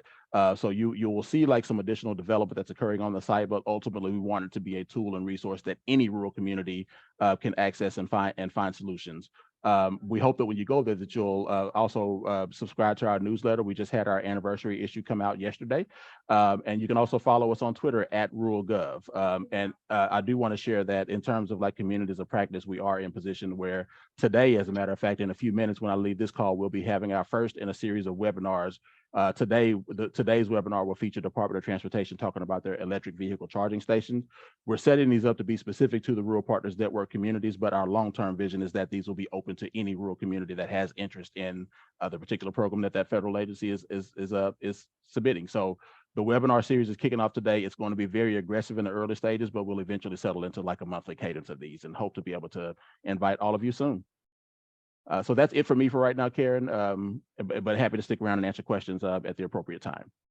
Thanks so much, Lee. I really appreciate it. And there's been a lot of good content through slides and links and QR codes and things that we'll do our best to bundle up and share with all of you in the next week or two, as well as the recording.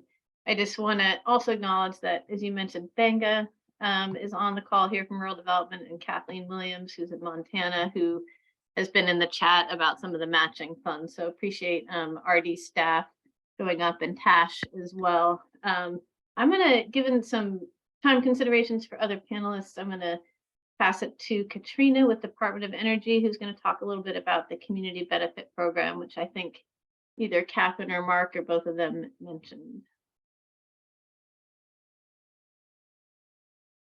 Thank you so much. I'll just go ahead and share screen real quick. And again, just really appreciate the opportunity to be here with you today alongside Lee. Thank you so much. It's great to see everybody this morning. Hopefully you guys can see my slides. We can see them. They're, okay. Yeah, there we go. Perfect. Excellent. Perfect. Thank you.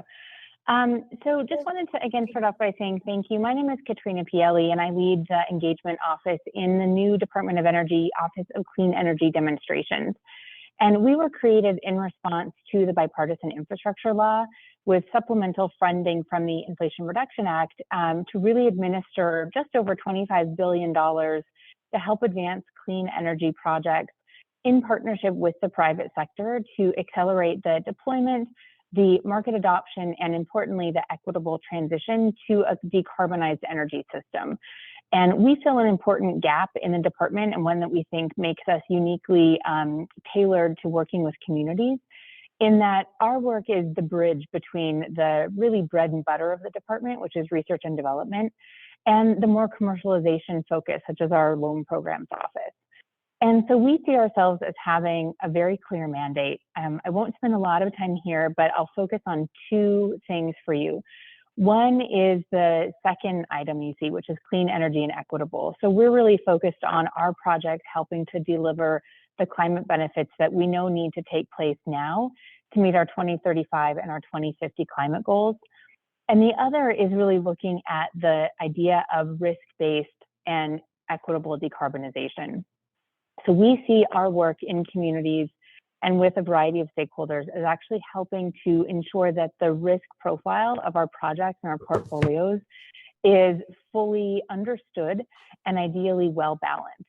And so as we think about being able to, again, achieve those large scale projects that we hope will then unlock private sector follow-on funding, they have to get built in communities. And we know that. And so we know the importance of actually being present with our project performers in those communities and working very closely with the stakeholders there.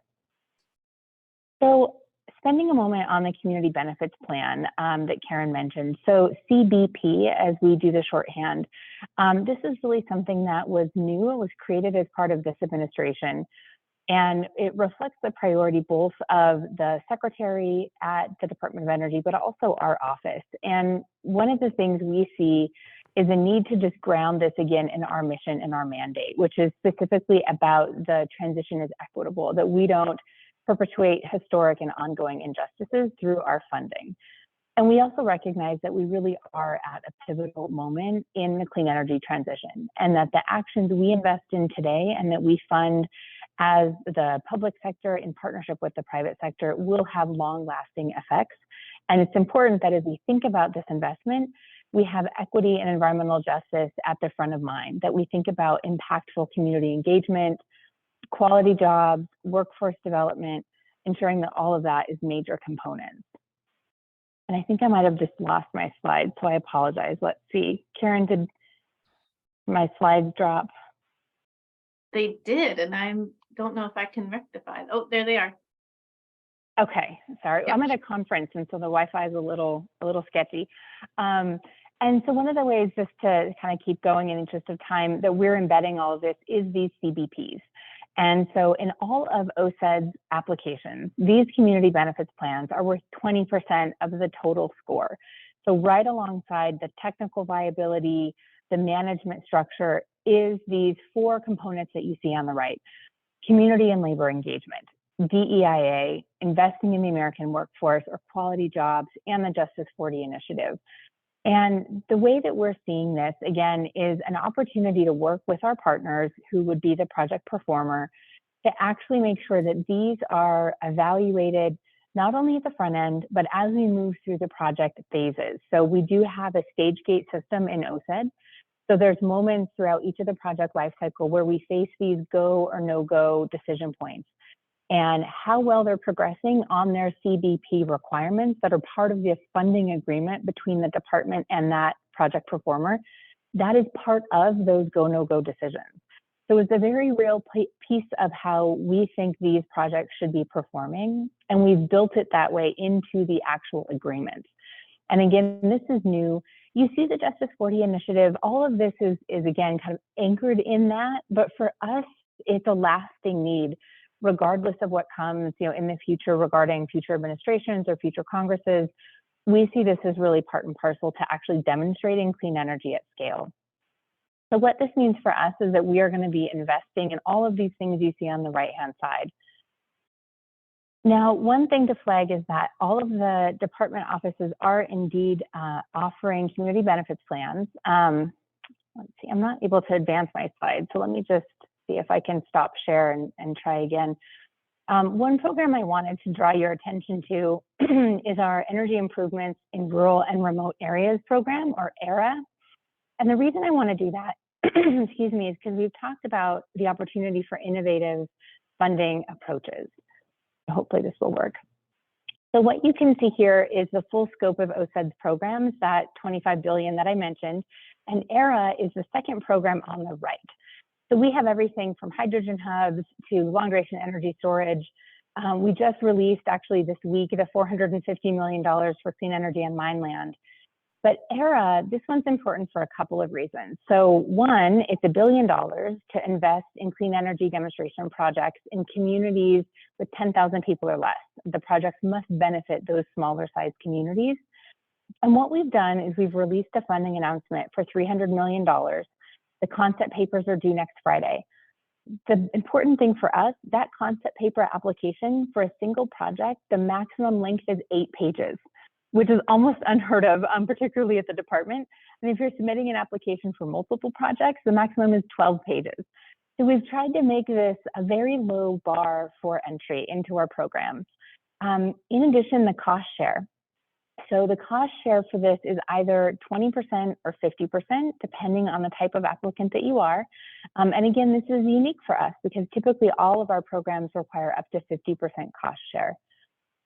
In addition, you see that second bullet on the bottom, we've released a $15 million prize, and that is specifically designed to support innovative partnerships and finance plans to help these communities understand and develop the demonstration projects. And for this specific prize, the application template is only 5 pages long. So we're really trying to make this accessible. And the last thing, I heard Mark mention the Department of Transportation Thriving Communities. That is also an umbrella effort that encompasses a number of agencies across the government, including us and EPA. And so we've partnered with EPA on the creation of these Thriving Communities Technical Assistance Centers, or TICTACs, which I just think is one of the best acronyms. And these are centers that will be announced very soon. They're scattered across the country and some of the territories, so we do have broad coverage. They align with the EPA regions, and these are centers that will provide support on everything from helping write grant applications, helping with capacity building, helping a community understand how a clean energy project might help meet their needs. And so we see this as a great way for communities to get free TA that is delivered by 2 agencies in one. And so I mentioned they'll be announced soon, and they'll be open for business in June. So we're excited about this. And the last thing I'll mention that you don't see in the slide is that the $300 million FOA is for projects that are looking for $5 million to $100 million from OSED. But we recognize that for a lot of communities, $5 million is way bigger than they need. And so in an effort to actually meet those communities where they are, we will be releasing another funding announcement around May 1st for projects that are less than $5 million. And there we're looking at even more opportunities to reduce the cost share and look to make that application process as streamlined as possible. And all of these do include the CBP requirement except for the prize. So all of our FOAs do. So with that, I'll just pause and put up my email and a big thanks. Feel free to reach out if you have questions, if there's anything that we can do to help make sure you be aware of our projects or how we can learn from you. We're really excited to be here. And just again, thank you so much, Karen, for the opportunity. We really appreciate it. And I'll be around to help on chat or anything else. So thank you so much. Great, thanks, Katrina. I saw several comments, just excitement about the program. I love the TICTAC idea, concept, and acronym as well. So I'm going to round out this federal panel of innovation and pass it to Sean Henderson, who I think, oh, there he is. All right, Sean, if you want to share with us a little bit about what you're working on, and it'd be great. Sure thing. Well, hello, everybody. Good morning. Thank you for having me. This is a really turning out to be a pretty robust discussion here. I'm Sean Henderson. I am the infrastructure coordinator under Bill and IRA for under the Assistant Secretary in Indian Affairs. We fall within the Office of Indian Economic Development in the Department of Interior. I also serve as a rural desk officer within the Rural Partners Network that Lee has discussed and has done such an amazing job of leading. I'm really pleased to be part of that group and kind of building and learning more within that organization as well. It's truly remarkable. I've been in the government. I come from the private sector, kind of the corporate world, strong background in development, primarily in business development. And I've been in the federal government since November, and I think it's 5 or 6 months. It feels like it's been 5 or 6 years. The amount of activity that I've experienced is really incredible. Right now, I'm currently in Las Vegas at the Reservation Economic Summit, which is an annual event. I'm sure maybe some of you on this call have participated in or are familiar with. It's an amazing network opportunity across several governmental agencies and many non-governmental agencies as well, entities, consultancies, they're all here. And it is proving to be a very valuable process this year in particular with, such a heavy emphasis and focus on, electrification, solar, the Inflation Reduction Act funding and bill, of course, and then the Buy American and Buy Indian Act as well. So we've been working diligently since the Inflation Reduction Act was passed to provide a comprehensive guide for tribal entities and leaders to access the tribal specific resources within the Inflation Reduction Act. And so this week, it was really a pretty exciting week. This guidebook was announced by the White House Office of Intergovernmental Affairs here at RES, and will now be widely distributed through their websites and ours as well here at Indian Affairs. Once I kind of get back from this, we'll tackle getting that into all of our websites. And Lee, of course, with rural.gov, I really look forward to working within that web portal. It's an amazing resource. I think a lot of the governmental agencies are seeing the potential there. And I sure as heck am, and I can't wait to get some of our resources in there as well.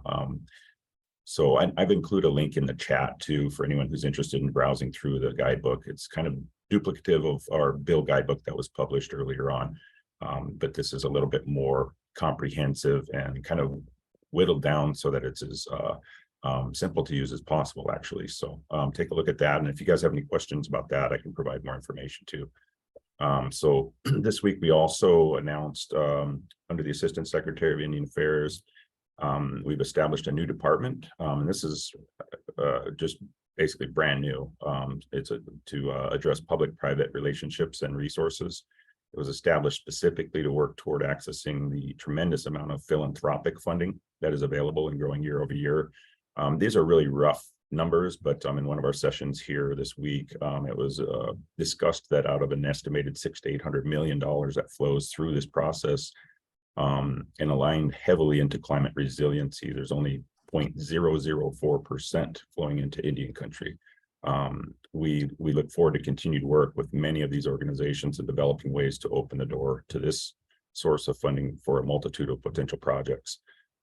This will include outreach and partnering with other federal agencies and throughout the development of this program. I think this is also something that we can provide guidance on through the Rural Partners Network on what we're doing once we get the ball rolling on that, that other agencies might be able to utilize as well, if they're not already. And then within our climate-driven relocation subcommittee, we're involved in implementing IRA funding for several pilot demonstration projects, primarily in the Northwest. We've got 3 higher level funded projects going on in Washington, 2 in Alaska, and then we've got 8 to 11 lesser funded projects that have been approved as well that are pilot demonstration projects. So now we're building out our tribal electrification program. And let me back up a little bit on the CDR subcommittee. The subcommittee is like the new model, I guess, from within our agency, and I see it across all federal agencies, is to pull in all the resources, from the federal family. So we have a number of federal agencies on that subcommittee, and it grows as we get further to actually building those pilot projects out. So it's pretty awesome to kind of basically recreate the wheel within these subcommittees. And so I'm using that subcommittee as a model to build out our electrification, tribal electrification program, which we're implementing here very, very soon. I think you'll start seeing some things being published. We're reaching out to tribal leaders and things like this to establish our kind of what we're going to use for selection criteria for our pilot projects within electrification. So we've been funded, allocated $150 million under the Inflation Reduction Act for that. With this ongoing development, we're already building capacity through collaboration and relationship building with multiple government agencies and non-governmental agencies as well. One of the most exciting aspects that has received a lot of support from leadership is the development of a national apprenticeship workforce development program with an emphasis on electrification. So we're currently in the process of outreach to entities and agencies that can support our efforts to take on this vision to provide effective ways to implement this new program with support under the Inflation Reduction Act through our electrification funding. So we're expecting to be green-lighted to just go full on with that initiative. I think by the end of tomorrow, we will have that thumbs up, go ahead and really move it forward. So I'm just doing a lot of outreach and kind of building a team behind that as well. So if there's any interested on this call from anyone here, please give me a call or send me an email. We can connect for sure, because we're really looking for resources that can help us. It's a complicated process. I think many of you would be familiar with. So I just wanted to throw that out there, because that is actually just starting now. We've also engaged with leadership to open the door to funding by reducing the often prohibitive process for tribes to access federal funding. So it's resulted in a wide-ranging, some of the things I kind of wanted to just throw in here that have been working, that are creative, and what we've done to access federal funding was for, and I know it gets discussed a lot, but it's resulted in wide-ranging waivers within grant programs, cost share reductions, and in some cases cost share eliminated completely, less emphasis on competition for many of these resources. Those were the 3 key areas that tribes in themselves, and I know a lot of rural communities have to address and just really have a difficulty developing capacity to access those funds. So I know a lot of agencies have been involved in that. We have, and we're seeing really good results within that now. So I look forward to utilizing some of these within electrification as well. So this was all born from networking and consulting directly with tribal leadership, outreach, and partnering with other federal agencies and non-federal agencies again. And I mentioned this earlier, but I also do serve as a remote desk officer within the Rural Partner Network. And that Lee has done, again, such an amazing job of leading. I don't know how he keeps up with it all, but he does, and it keeps everybody in line and organized and on point when it comes to all of the meetings that we attend. And we're seeing some really good actual results on that, the networks within the network, in Kentucky and other areas as well. So it's pretty exciting to see that starting to take form. I work with Indian Affairs to continuously build partnerships and inclusion within the RPN. It's already proven to be an incredible resource for us, here at Indian Affairs, and provides us with a lot of guidance on how we're building our relationships and subcommittees across so many agencies. One of the most recent initiatives under the Buy American, Buy Indian Act is to find creative ways to provide better access to SAMS.gov, which is a portal small businesses use to get themselves in front of this initiative and government contracting, government purchasing, everything. There's a shortage, like a major shortage of qualified Native-owned businesses that can benefit from this mandate. So we are working now, here just more recently, to diligently find ways to provide supportive input to alleviate some of those complicated restraints and get some more of the folks that would otherwise qualify in there. So many potentially qualified businesses come up against that, a lot of complications that often deters them from moving forward within this portal. This week, we've also announced that 75% of all BIA funding is mandated to target Indian-owned small businesses. And that's in addition to the 10% across all other federal agencies, basically, that are now mandated to target Native-owned businesses as well within the Buy American, Buy Indian Act. So for Indian country in particular, this is very exciting. But again, the complications are accessing and implementing, and we're finding ways, but there's always going to be more things to kind of figure out as we go. So anybody working in within that space, again, my contact information is here. Happy to hear from anybody on this call regarding any of this. So, but this is potentially one of the most effective economic development initiatives that will prop up rural and Native communities, across the country. So it's a really high area of focus for us. And through these efforts, we're building our own capacity within Indian Affairs to provide support for our federal partners throughout their endeavors as well. So it's a family approach. I guess we're all in now, and that's what we're trying to do to provide support for our federal partners as well. So, and I apologize, I have to cut it short today. I'm being pulled into some more meetings and panel sessions here on this last day at Res. And then I have a flight home later this afternoon. I greatly appreciate having an opportunity to share some of this with you all and what we're doing every day to find better ways to implement the tremendous resources we're all working with to create opportunities and solutions to longstanding issues throughout the country. That is all. Thank you. Yeah, thank you, Sean. It sounds like we caught you on a pretty busy, exciting week full of announcements. So I appreciate you making the time. I'm going to suggest we still have a lot of people on the call. I know that the agenda calls for a break in 15 minutes, but I'd really like to hear from our next set of panelists and maybe give a moment or two for some questions. So I've been messaging with our next speakers and think we can push this to the top of the hour and maybe shorten our break a little bit. While we have Sean and Lee and Katrina on, are there any quick ahas, follow-ups for our federal speakers? We've been doing a lot of talking at all of you that people want to raise. I've seen some good conversation in the chat. We'll also create some space after the break for additional conversation. I wanted to share one additional thing, if that's all right, Karen. Yeah. I mean, and it's just a quick point. And I know in the space that we all operate, we often talk about like, the BHAG, so to speak, that big, hairy, audacious goal we want to accomplish. And, Catherine mentioned that, we're only around $5 million of authority for Rural Partners Network. So interest far exceeds our financial capacity. However, we're appreciative of that interest. So, if I had a personal one for myself, I think success for the federal perspective kind of looks like if we're able to pull all those interested threads together to create something substantial and that impacts rural communities, we will have made a lot of success. So I just wanted to point that out, that we appreciate all the various points of entry and interest in Rural Partners Network and want to see that continue. Looking forward to that collaboration. Thanks, Lee. Well, not seeing any hands, maybe we'll put a hold on those until just after the break. There's some ahas over lunch. Let's move on to our next panel, which includes 3 speakers that are with conservation organizations and thinking about how they can show up in this space and help sort of rural and tribal communities access this funding, but also overcome some of the barriers, persistent barriers we keep hearing about. And want to just thank Aaron, Anna, and Jordan, and apologize that you're on the short end here, but if we can keep it a little bit short and create space for conversation after lunch, that would be great. And we'll pass it to you, Aaron.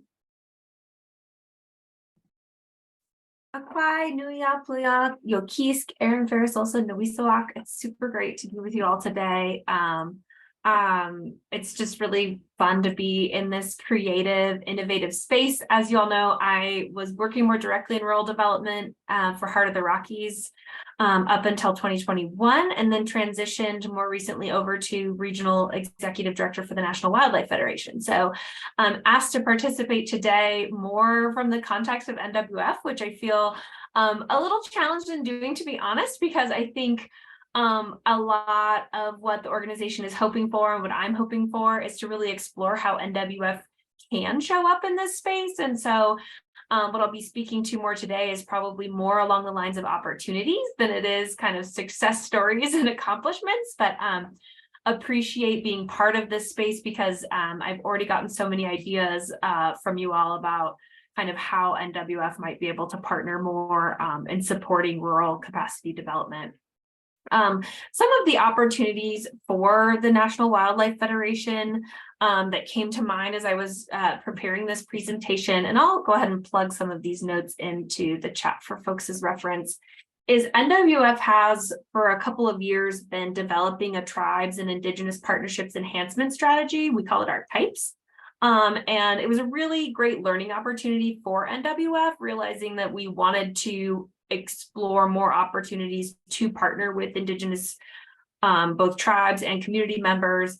The key opportunities that were revealed in the development of that strategy were food sovereignty, intergenerational knowledge transmission, and water protection. And we're actually working on an external document that describes this process. It's just been underway for the last couple of years, and I'd be happy to share that with folks, or even more information if you want to email me separate from the conversation today. But what that, evidences for me is that it's not saying grizzly bears and caribou and, how NWF, the National Wildlife Federation, has framed their work in the past. And so I think as we show up and listen more to the communities that we want to be working with, we're learning that that might shift how we frame our work so that we can support what really matters to communities most.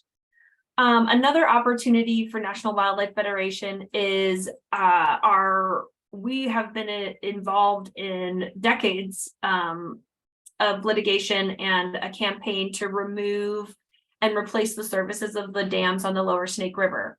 And it's an Endangered Species Act case that was brought, many years ago. But ultimately, removal of the dams requires congressional approval. So it's both a litigation event and also a political campaign. And really, what we're learning in that process as well is that just talking about removing the dams to save the salmon hasn't gotten the job done. But we're shifting currently to looking more at what do affected communities need, and what does it mean to actually replace the services of the dams and to actually develop a future vision for both energy, community health, and salmon in the Columbia River Basin. The other thing that I would just mention in terms of opportunities, which really came up at listening to you all today and kind of getting back into the space after some time, is what opportunity NWF might have in terms of rural community storytelling. You know, we do a lot of organizing, especially with sportsmen and women in rural places. And what I was finding, and I think what motivated the rural development work for Heart of the Rockies, was really trying to demonstrate the impact that federal funding and the federal government has in rural communities, and trying to respond to this sense of being left behind, this mentality that nobody cares about rural communities, that federal government is off somewhere else with other priorities and only coming around when they want to control or direct us, and not being a resource. And so I would just open that up to, like, if you all have success stories that involve connecting, you know, people with wildlife conservation, that whole message that we thrive together, it could, you know, those could be stories that NWF could help elevate. And, you know, ultimately we can use those stories then when we are working together to advocate for titles within the Farm Bill or Land and Water Conservation Fund or EPA programs. You know, the list goes on about how we know federal programs are really valuable to rural communities, but if that message people aren't receiving it, you know, we're undermining our effectiveness in being able to continue to fund that work. And I would just add too that, like, that's something that we're still working on within the National Wildlife Federation. You know, people have been part of our mission for a very long time, and it still comes up on a regular basis. What it means to serve both wildlife and people. And so I think getting past kind of that either or thinking, which is kind of something that I want to mention further on, but that's something thinking too, just like what is our work internally and how does that affect how we're able to serve communities externally. Yeah, and I guess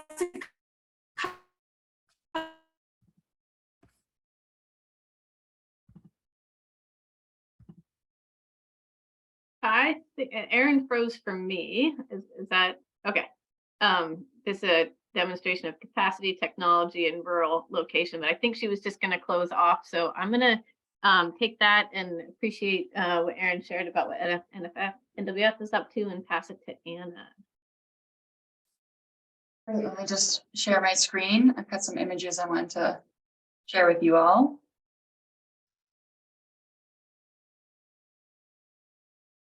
Okay, Karen, can you see my slides in full screen mode? Got it. It's perfect. Okay. Thank you, Anna. Great. Well, my name is Anna Wern. I'm the Director of Government Affairs for the Center for Large Landscape Conservation. We're both based in Bozeman, Montana, and I took this photo myself outside of Yellowstone National Park, one of the landscapes here in my own backyard, and wanted to take the opportunity today to speak with you all during this session, and then hopefully also in the afternoon in the small groups, about some innovative policies, programs, and projects that we're working on with coalition partners, both at the national scale to address the problem of collaborative capacity, and also at the hyper-local scale in some rural and tribal communities here in Montana on projects that lie at the intersection of rural development and landscape conservation. I'm going to fly through these slides in the interest of time, but I'm happy to share them with anybody, have a follow-up conversation outside of this space, or answer questions if we have time before the break. So this is truly a historic moment for our work, and I think that sense of momentum has only built for me today, hearing the remarks of everyone else.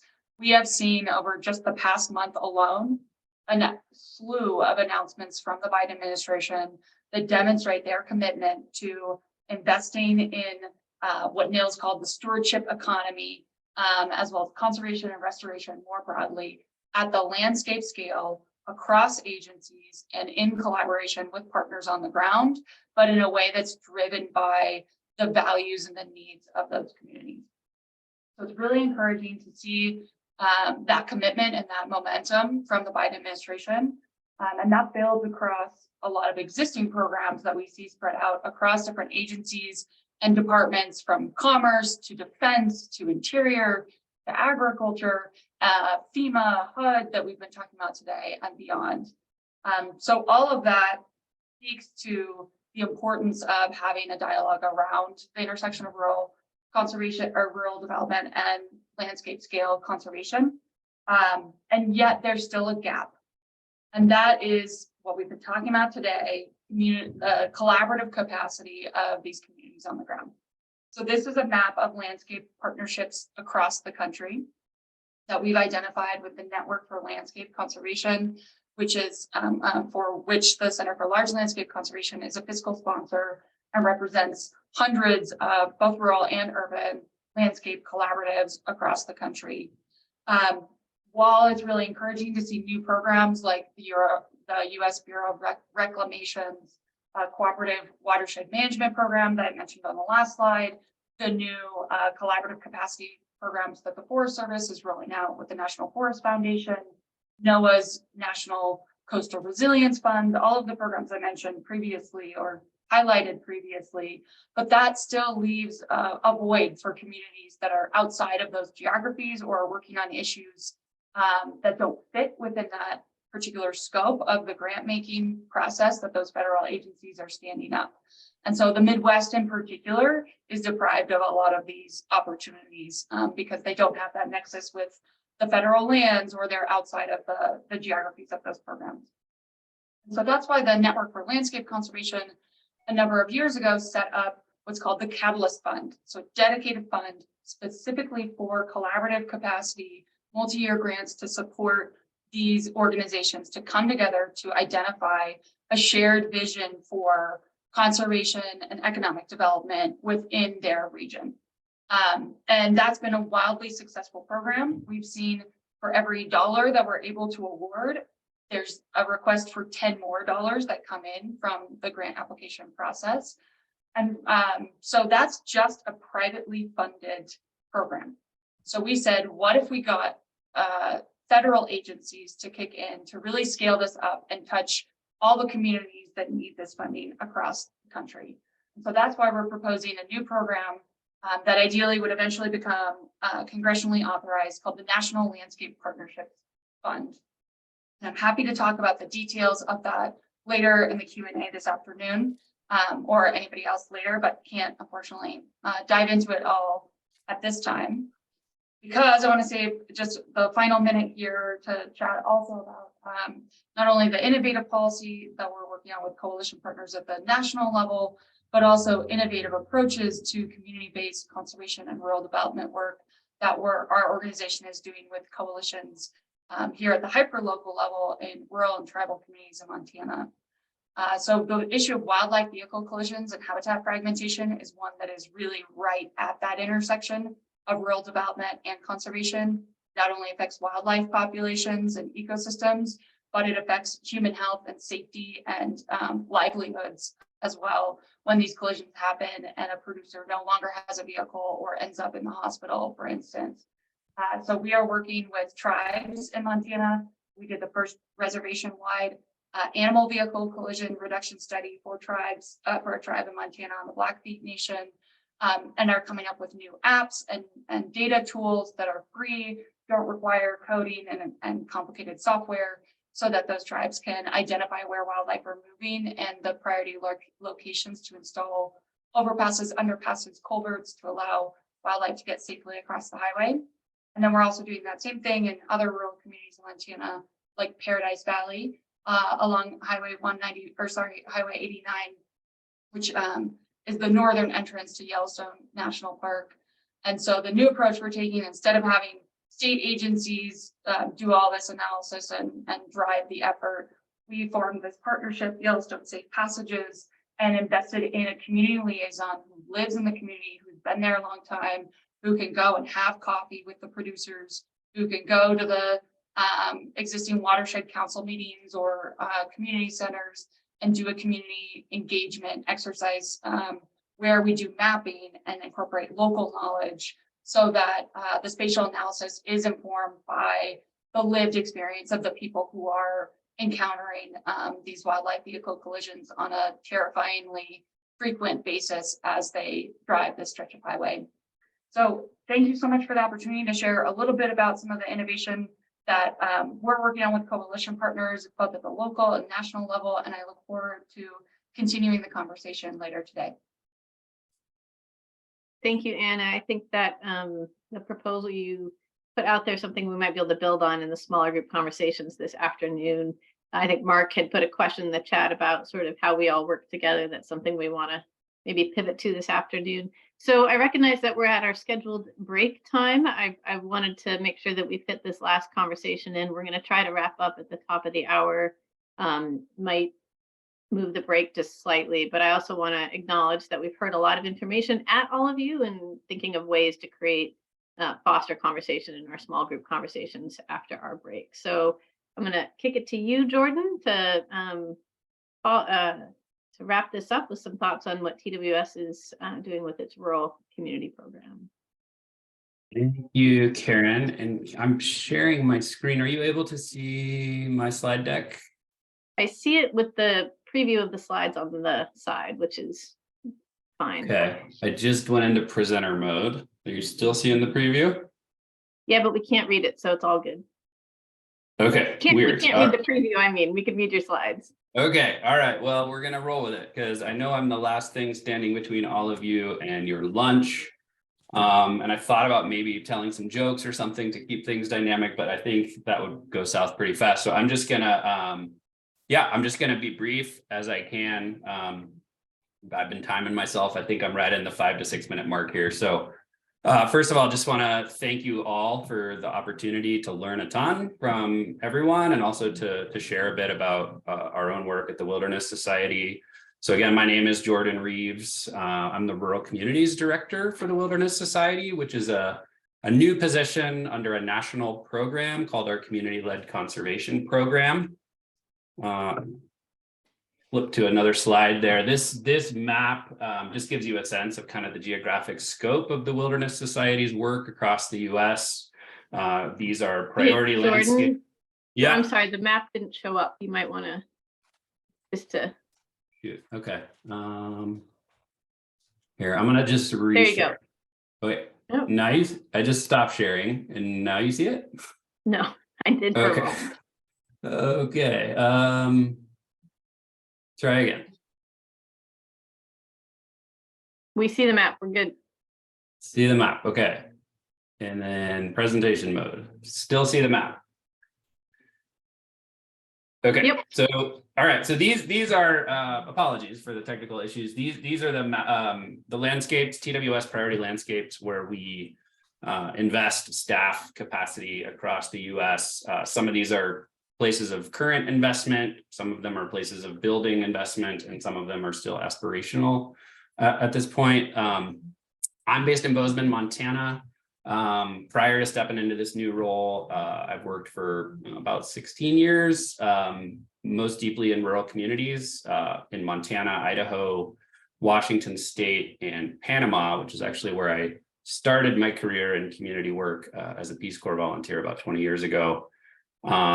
And in this new role, I have the unique opportunity and also challenge to develop a comprehensive approach to our work with rural communities across all these places that honors and reflects the diversity of perspectives, strengths, challenges, and opportunities among these many communities. And I think TWS does our best work, kind of similar to what Anna mentioned, when we successfully integrate our local community work with the deep policy expertise and political connections we have at the federal level. We are a pretty large organization, so the hand doesn't always talk to the foot, but I do see my role as a key opportunity to make that integration across our rural community work more consistent. Historically, our investment in communities has really pushed our organization to grow and stretch in important ways. And I think we're at a moment now, thanks in large part to the leadership of our community partners, where we are doing that again. In the past, that stretching has looked kind of like moving beyond a singular focus on land designation and protection work to stretching into issues like forest restoration, sustainable logging, and related policy issues like the Collaborative Forest Landscape Restoration Program, or CFLRP, that I know many of you are familiar with. And we've even been in the position at times of defending those types of efforts in court against zero-cut environmental litigants. Now that stretching looks like finding ourselves working on issues like economic development and economic diversification, equitable access to federal programs and funding, and a myriad of other issues at the intersection of conservation, equity, and community well-being.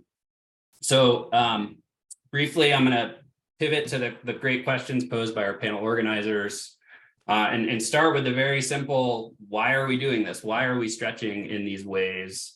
And the answer for me is, the very simple answer is because we are listening to our community partners and they are telling us that we need to grow and stretch in these important ways now.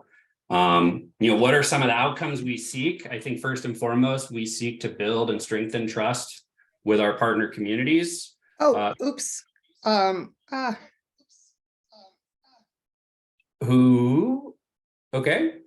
communities who are and should be the foundation for everything we do.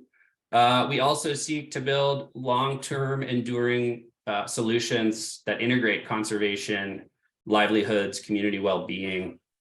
When we seek to build broad and diverse coalitions for long-term transformational policy change. And finally, we seek at every level of our work, short-term, long-term, local, national, to deliver tangible community benefits. I find myself getting just as excited these days about a local ice skating rink or a local housing study or a local food systems analysis that our staff have helped support, because those community gains are really foundational building blocks to the longer term intersectional transformational outcomes that we're trying to build. And I've plugged in just a couple of links here to some projects that are near and dear to my heart here in Montana. To be clear, we do and will always still work on land management policy and land management processes and decision-making and long-term legislative protections. But the outcomes that we seek through those vehicles look different now. And the Lincoln Prosperity Proposal is a great example of that, if you want to check that out through the link. And I think they will continue to evolve to incorporate more community perspectives, a broader set of voices as we move forward. So real briefly, I'll run through this one quickly because I know we're getting close to time. We are in the process of building this work right now. So we are working towards, in order to seek these outcomes, putting more staff in local communities, hiring local people as much as we can, and making those staff investments long-term. We are seeking to empower our staff to prioritize building relationships in communities, to take on a community support role, whatever that may look like in their local context, helping to write grants, working on projects that are maybe outside of a traditional conservation scope, as they work toward those longer term intersectional goals with community partners. In addition to our staff investment, we're trying to find ways to provide additional on-call capacity through contractors, technical assistance to our community staff and their partners to help advance community priorities. Internally, we're building a community of practice and a peer learning network among the local staff who are doing this very complex, nuanced work in place so they can support each other. We definitely seek to elevate policy solutions from the community level and have that inform what we work on a national scale. And as some of you know, we're really interested in exploring new policy spaces. And that's a big part of why we're excited to be here today, learning about rural development opportunities. Final slide here, really quickly. These are not lessons learned. They are lessons we are continuing to learn, and this list will grow. But I think early lessons for us, our community staff, the more flexible and adaptable they can be, to be responsive to the individual needs and opportunities in their communities, that is critical. And the way that we support that, from a program level is providing them a variety of tools and expertise to be able to draw from both the staff and their partners. Very important. I know a lot of folks have mentioned this, but realizing that a lot of these issues in communities are intersectional, every community we work in has indigenous folks and sovereign tribal nations that have presence on the land. And so finding ways to bring people together and also bring our internal programs together to leverage capacity where we have those intersections is super key. At the policy level, we're very much in a learning mode and looking to follow the leadership of folks who have a lot more expertise on issues like rural development. We want to figure out how we can show up, lend the capacity and the connections we have to advance policies that are going to benefit the communities we work in and help make those intersections between conservation and community well-being more feasible. So again, super psyched to hear from folks like Mark Haggerty and Catherine and others today about very clear opportunities to potentially do that. And finally, peer learning is super critical, I'd say both internally and externally. And as someone who has tried to build that while doing a whole lot of other stuff, it's very clear to me that to do that well really requires devoted capacity. It can't be done by someone who has a full-time job and tries to do that as an add-on. To do it well is key and needs devoted capacity. And finally, this is long-term work, as we all know, and long-term work requires long-term funding. And so with that, I will thank you, let you get to lunch or hand it back to Karen. Sorry, and thanks a lot all for the opportunity. Thanks, Jordan. I appreciate that, and appreciate all of everyone's sort of. Hey, Jordan, can you stop sharing your screen? Yeah, I just lost my screen. So yeah. So first of all, I just want to again acknowledge people's flexibility. Apologize for the technical snafu. I will not be closing the Zoom over lunch, so you all can just turn your camera off. I don't want to mess up with anybody's login information. But we will plan to break for about 30 minutes or so. I've been reading the chat, texting with a few of the people who have been organizing this event with us in terms of thoughts about how to help you all get engaged and build on, I think, some of the comments that Mark and Michelle and Deb and others have been putting in the chat about sort of collective action, building on successes, networks, and things. So we have some questions and an online platform after we hear. Our next panel will be some of our on-the-ground economic development practitioners, and then we'll promise to give you space to connect together and build on some ideas. So let's take a 30-minute or so break. Again, you can dare to log back in or just turn your camera off and mute, and we will see you at 11:30, 12:30, 1:30, whatever time zone you are in. So thanks, everyone. We'll see you in a little bit.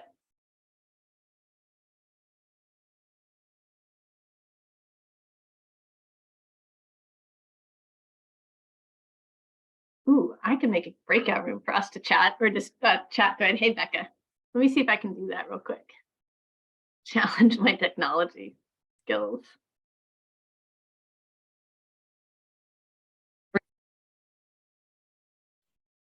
Before I forget to do that, I hit record again.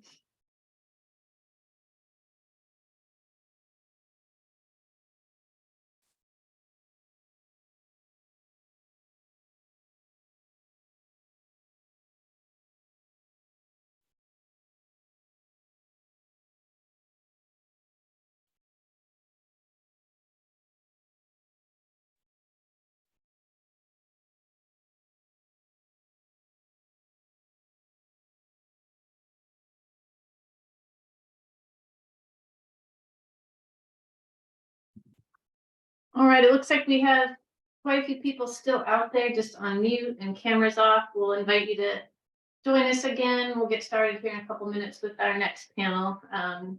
If you're able and want to turn your camera on, it's lovely to see everybody's face. Get to know everyone. Thanks again for your flexibility on the shorter break than intended, and we'll get started in just a minute or two.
All right.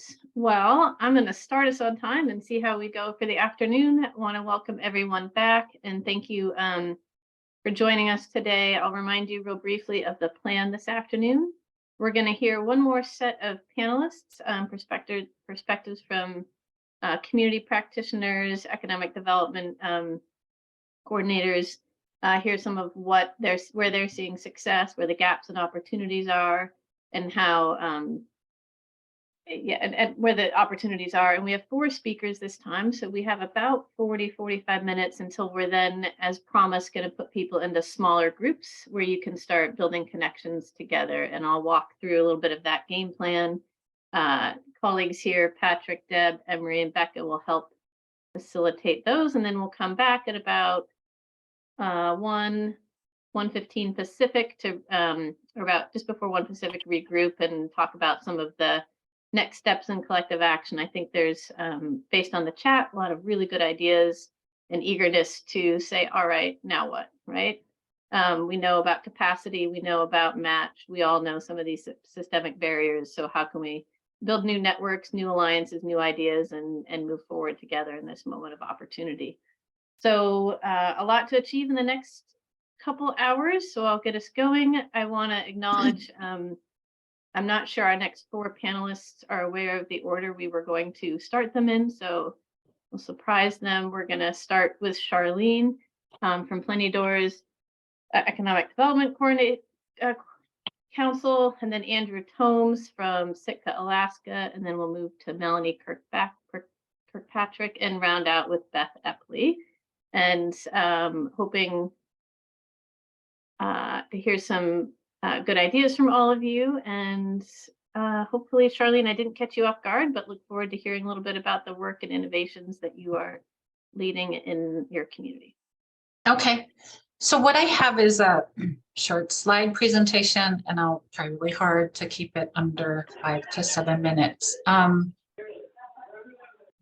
So hopefully it'll come out.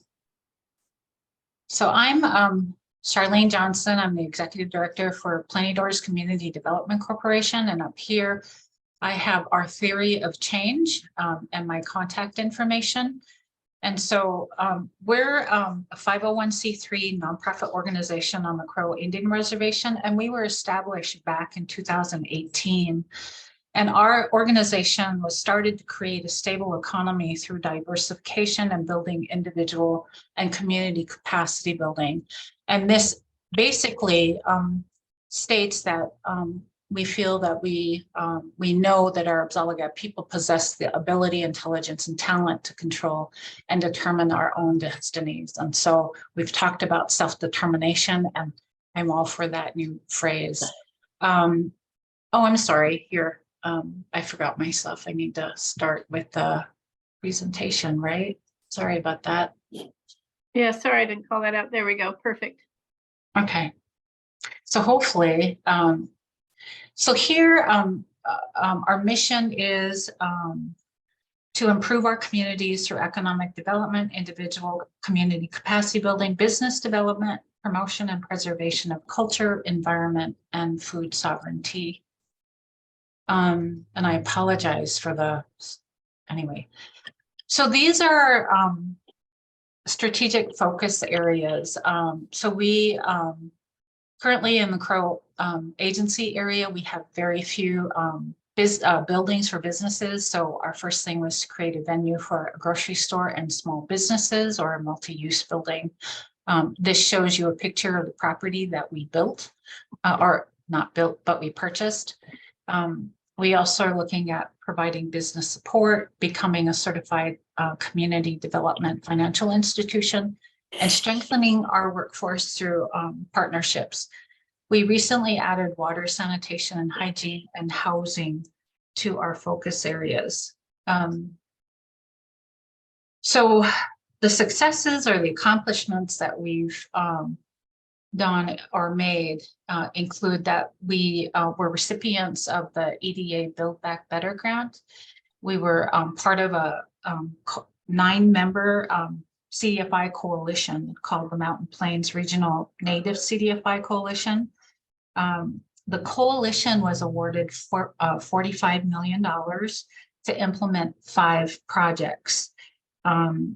Plenty Doors was awarded one of those 5 projects, and we were awarded a little over $6 million to build the Crow Innovation Center. And so that would be that venue that I just talked about on creating a place for businesses.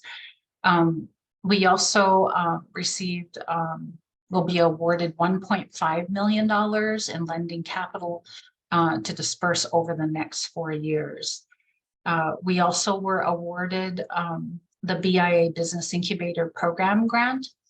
And so with that, we were awarded $300,000 per year for the next 3 years to incubate businesses and to provide wraparound services. We received a $1 million grant from the Montana Department of Commerce Community Development Block Grant for water, sanitation, and hygiene. And then we also have been the recipient of the NACA TA, or the Native American CDFI Assistance TA grant, for the last 3 years. And that's to allow us to build our internal capacity. And in 2021, we received a USDA RD planning grant. So excuse the messiness. I'm sorry, that this would be better. But so the reasons for our success, you know, the one thing that I would say is that we had an established relationship with a grant writer whose specialty was federal grants.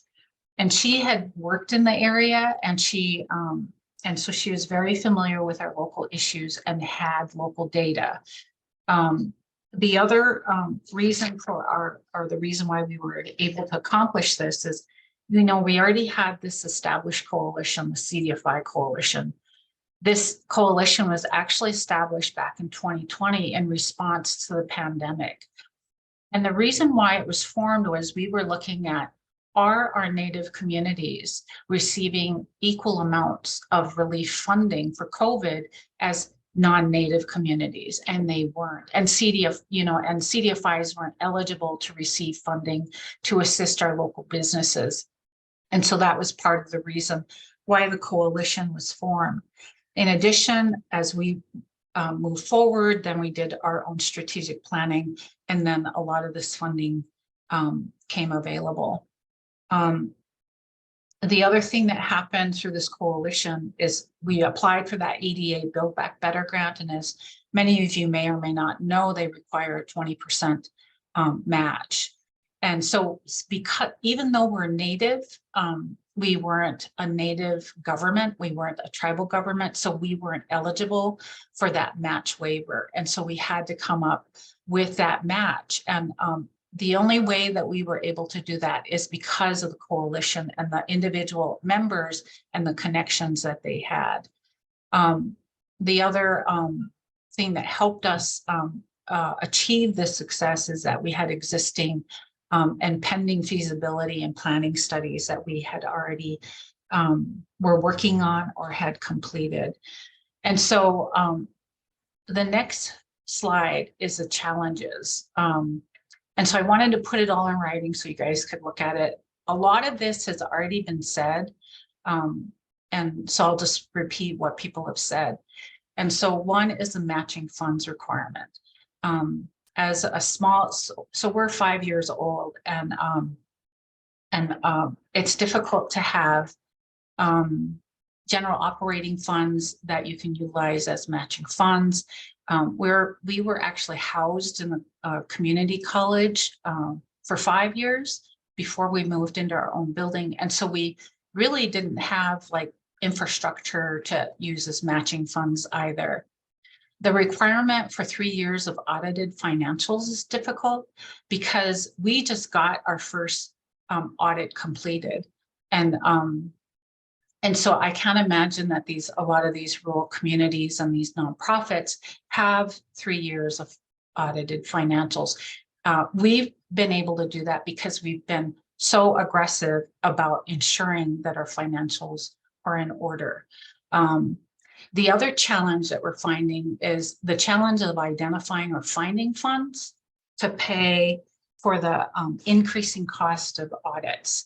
And so, so that's another challenge. There's in some grants, there's a penalty for requesting administrative costs. So you actually lose points if you include administrative costs. And then the other thing that really, really concerns me, and it's actually created anxiety as I'm listening to a lot of these presentations, is that this is called once in a lifetime funding that's available. And the fact that it's only available for a short period of time. That's really concerning for communities like ours when we don't have shovel-ready projects. And so we're trying to create shovel-ready projects while we're trying to be ready to apply for these funds. So I find that really concerning.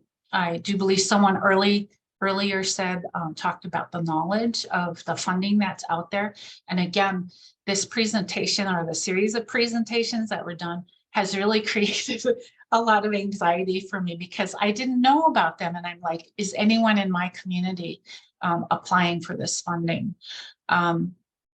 We also experience the same thing that other rural communities experience, is that brain drain, where a lot of our young people have moved out of our community. They've gone to college and they move someplace else. And so we don't have a lot of those bright, young and up and coming individuals. And so if you look at me, I have gray hair. I've actually already done 25 years with the federal government, and this is like my second career. And so I'd really like to be able to replace myself with someone who's younger and brighter and who can take this organization further and to take this community further. We also, like everyone else in the United States, are experiencing a housing shortage, and probably even more so in that we have to, on the reservation, we are dealing with trust land, and it's much more difficult to build a house or to set up a business on trust property than it is on fee simple land. And so it makes it really, really difficult. And so when you have no housing and you want to attract those young people back, it's difficult. The other thing is competitive pay. So, you know, the one thing that COVID did for us is that it showed us that remote work works, right? A lot of you probably work remotely. But the thing is that I find that it's difficult to offer that competitive pay to individuals who live outside of here. And you're wondering, well, why is this a problem for our federal funding, right? Well, it's an issue. And to allow us to actually pay our people, and someone had said to fully pay our individuals or even to partially pay our individuals. We were told that, you know, why do you have that bookkeeper on your budget? Or why do you have that grants manager on your budget? And so those are things, I think, just having that flexibility. We have huge childcare issues, and I know the whole country has child care issues, right? And so we have, you know, we're in a rural area. We are on an Indian reservation where there's high poverty, and we don't have quality childcare. The lack of flexibility, you know, it's difficult because, you know, with the EDA grant, with building this building, that we have to complete certain tasks by a certain date. And that's difficult when we have that brain drain. We're not able to, or aren't able to pay the competitive pay, and we're not able to fill our positions in a timely manner, and to have individuals who are competent enough. And so we're finding that we need to train up our employees in a lot of our positions, and that's time consuming. So anyway, that's all I have. I have this saying that we're striving to move forward, and that we're striving to be leaders. And so that's all I have. Thank you. Thank you, Charlene. That was great. I'm going to move us up to Alaska, and Andrew Tomes. I see several Alaska people on the call, which always makes me happy. All right, Andrew. Great, thanks, Karen. Hi, everybody. My name is Andrew Tomes. I'm director of the Sitka Conservation Society. We're in Southeast Alaska, and we work in the landscape of the Tongass National Forest. So we have a big USDA presence here in our work. We work very close with the Forest Service, which manages the huge majority of Southeast Alaska. Shout out to Michelle there, one of our neighbors to the north in Yakutat. We work real close with the Yakutat Surf Club, one of the programs that we're real proud of here in the region that does youth development and empowerment and teaches them skills to live with the land and build community. Let's see. One of the things that I'll talk about in terms of success here that we've been doing here in Southeast Alaska over the last 12 years is the Sustainable Southeast Partnership. Sitka Conservation Society is a co-founder of that collective impact network, which is made up of tribal entities, community NGOs, just a couple conservation organizations and municipal government and some economic development entities that work throughout the region.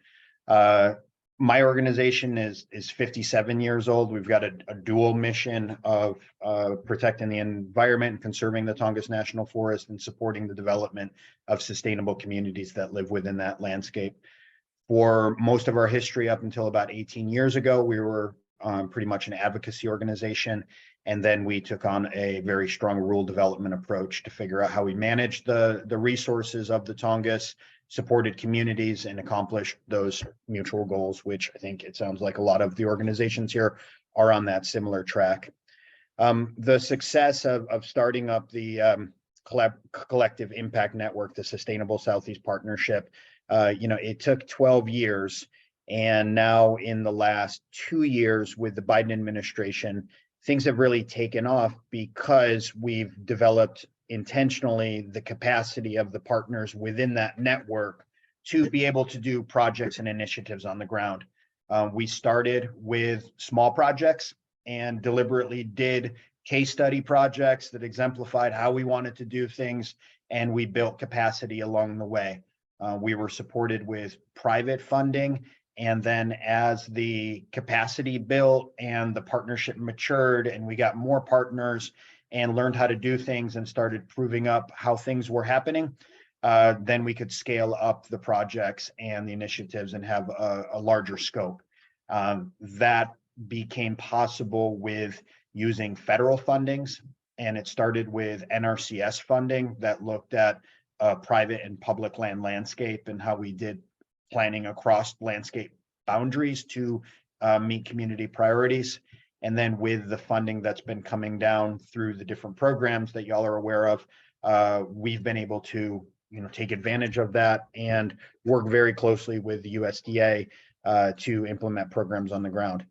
Along the way, we did a lot of advocacy work on policies with the USDA agencies to figure out what was needed and how to make the benefits come down into the communities and how to structure the programs.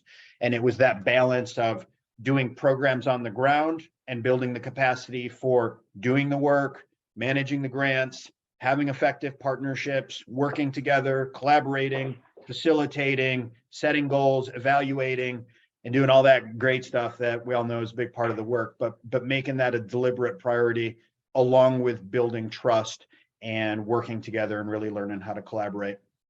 I have to give a shout out to the Forest Service, which has been one of the best partners in all of this work for us here.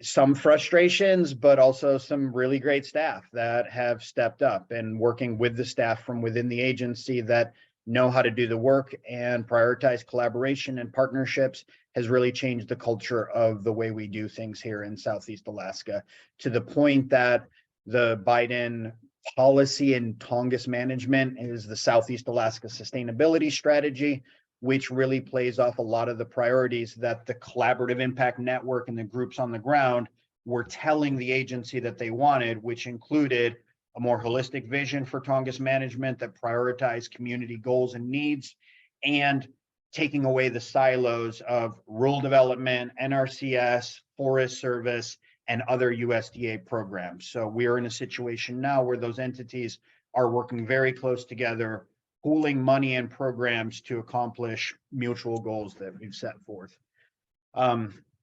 One huge accomplishment that I'll highlight here that we're really proud of is the way we've deliberately made a priority of capacity building through creating career pathways and doing workforce development through our work. Across the network, we do programs like a 4-H program that we do through USDA support, and we put it on our own. That's around the themes of living with the land and building community.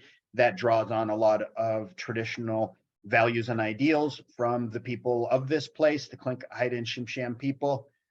Programs like the Yakutat Surf Camp that I mentioned is a program that's all about traditional skills and values paired with getting youth out on the ground in the environment, learning about the place, being part of the community, and a suite of other programs like culture camps that target youth from 5 years old and up, and then mature into high school internship programs, high school summer programs, doing land management activities and maintaining and creating community assets, college internship programs, or alternative pathways for students after high school to get into land and resource management or community development work, and then jobs and programs for people in their early 20s with capacity building support, leadership, career advancement, and development programs. So really thinking about all of those pathways that are both a combination of traditional pathways that was part of the culture of this place and for learning the skills for living with the land and being part of communities,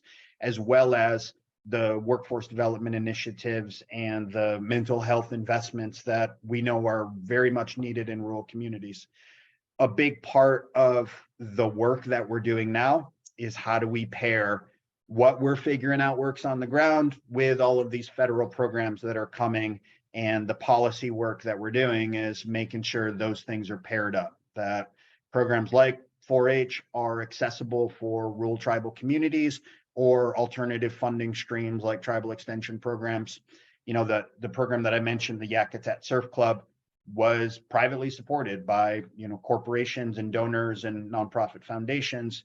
And a big part of what we're doing now is figuring out this program, which is meeting some of the goals of federal programs and the needs of rural communities, should be supported by federal funding sources that are set up to create these goals for these communities. And how do we make those things pair up? So just a bit of work that we're doing up here and where it fits in with some of these topics. Awesome. Thank you so much, Andrew. And as someone who worked on the Tongass a long time ago, and with Andrew, I've seen the power of the SSP and the real shift in the narrative and conversation, the work that you all have been able to support there. So appreciate that, Andrew. We're going to pivot next to our next speaker in Melanie Kirkpatrick, and then we'll close out hearing from Beth and give you all a chance to have some small group conversations. I think I see you, Melanie. Yep. Thanks for joining us. Well, thank you. Hi, everyone. Thanks for having me. I'm Melanie Kilpatrick with the City of Craig. I work in the city manager's office doing a variety of jobs, project management, grants administration, facilitation, and like many others within the rural public service realm, we tend to wear many hats to achieve the goals of our community. The City of Craig is located in Northwest Colorado. We are currently facing significant economic challenges as coal industry jobs in the region are being phased out. Craig and Moffat County are working to transition and provide new economic opportunities for our community. Outdoor recreation has consistently been identified as one priority focus, with dynamic opportunity to provide economic diversification, vitality, and resiliency for Northwest Colorado. One of our successes revolves around the work on the Yampa River Corridor project. The Yampa River is essentially the largest free-flowing river remaining in the Colorado River Basin, and we consider it one of our greatest assets. The vision for the Yampa River Corridor project is to create a cohesive park system along the Yampa River just south of Craig. The comprehensive project consists of improving public access through new infrastructure that includes a concrete boat ramp, launch area, access roads, parking, And the cornerstone of the project consists of reconstructing our existing degraded municipal water intake diversion dam to include navigable whitewater recreational drop structures with associated fish passage. Onshore amenities will be constructed adjacent to the in-stream improvements to create the beginnings of an integrated river park complex. This past August, we received an official award announcement from the U.S. Economic Development Administration of $3.3 million for project construction, and this federal funding is a massive win for Craig and Moffat County. So now the challenges, but more importantly, how we overcame the challenges.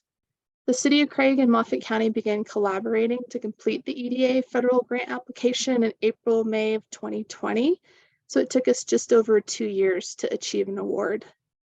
As a rural community, our organizational capacity and bandwidth was limited.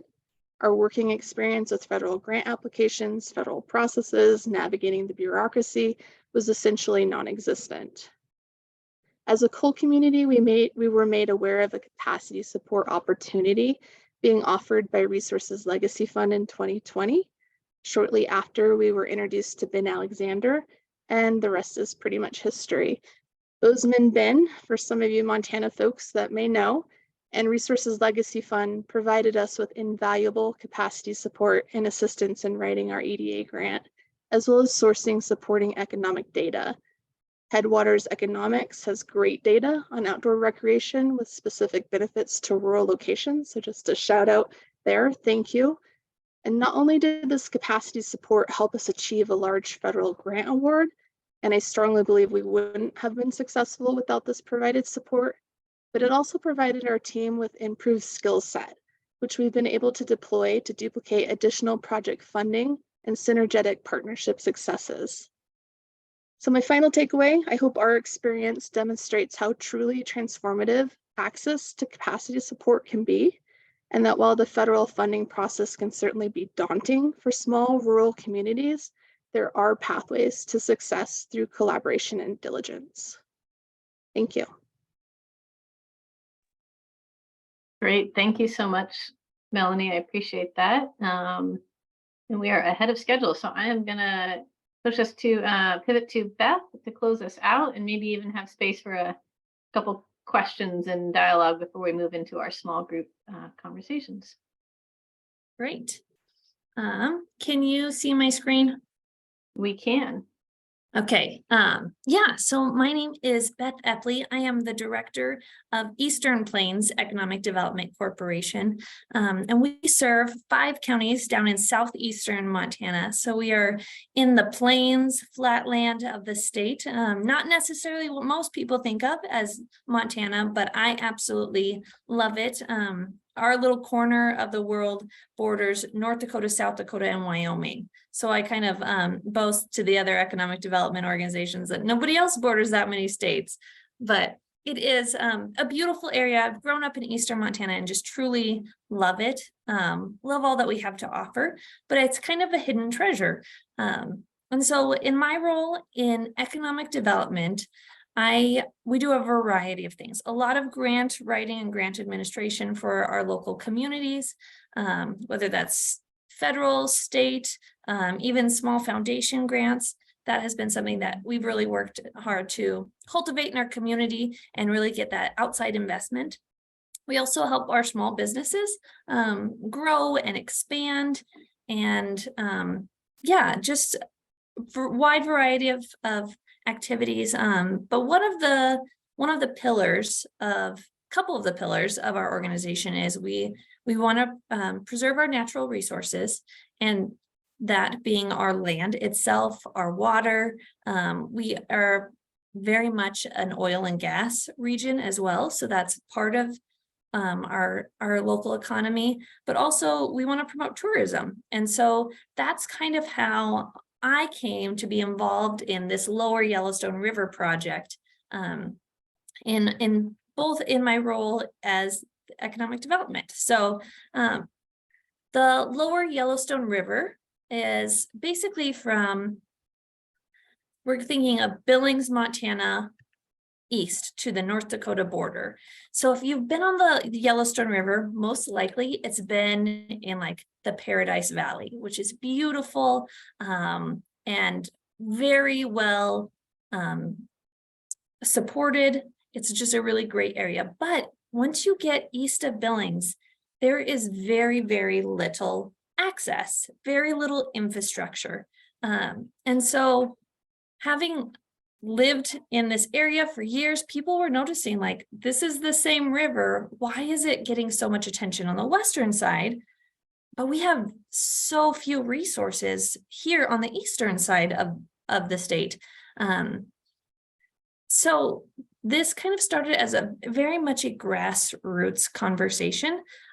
People in our communities, in multiple communities, I think we're having this discussion individually within their own towns. But we were able to host these listening sessions. And through that series of Eastern Montana tourism initiatives from the state, and then our own smaller listening sessions, we really found out that people want to use the river. We love it. It really is a hallmark of our community. And we just feel like it's underutilized for so many purposes, whether that's even like our irrigation access for our farmers, but also for recreation, for tourism, for conservation. It's just, it's there, but it's not at its potential. So what we ended up doing was establishing these partnerships across Eastern Montana. We worked with local mayors, county commissioners, business owners, economic development, all across this region. We all said, we agree, we love our river, and we want it to be able to be a better resource for our communities. And getting that many people on board is kind of a big deal, especially across so many sectors. But everyone agreed, we have something special here, and we think that this can provide so much value to us as community members who live here, and as visitation. So what we did is we formed this coalition and started working on trying to advocate and say like, okay, where do we get the funding for this? How do we make these things happen? And so we worked with the state parks.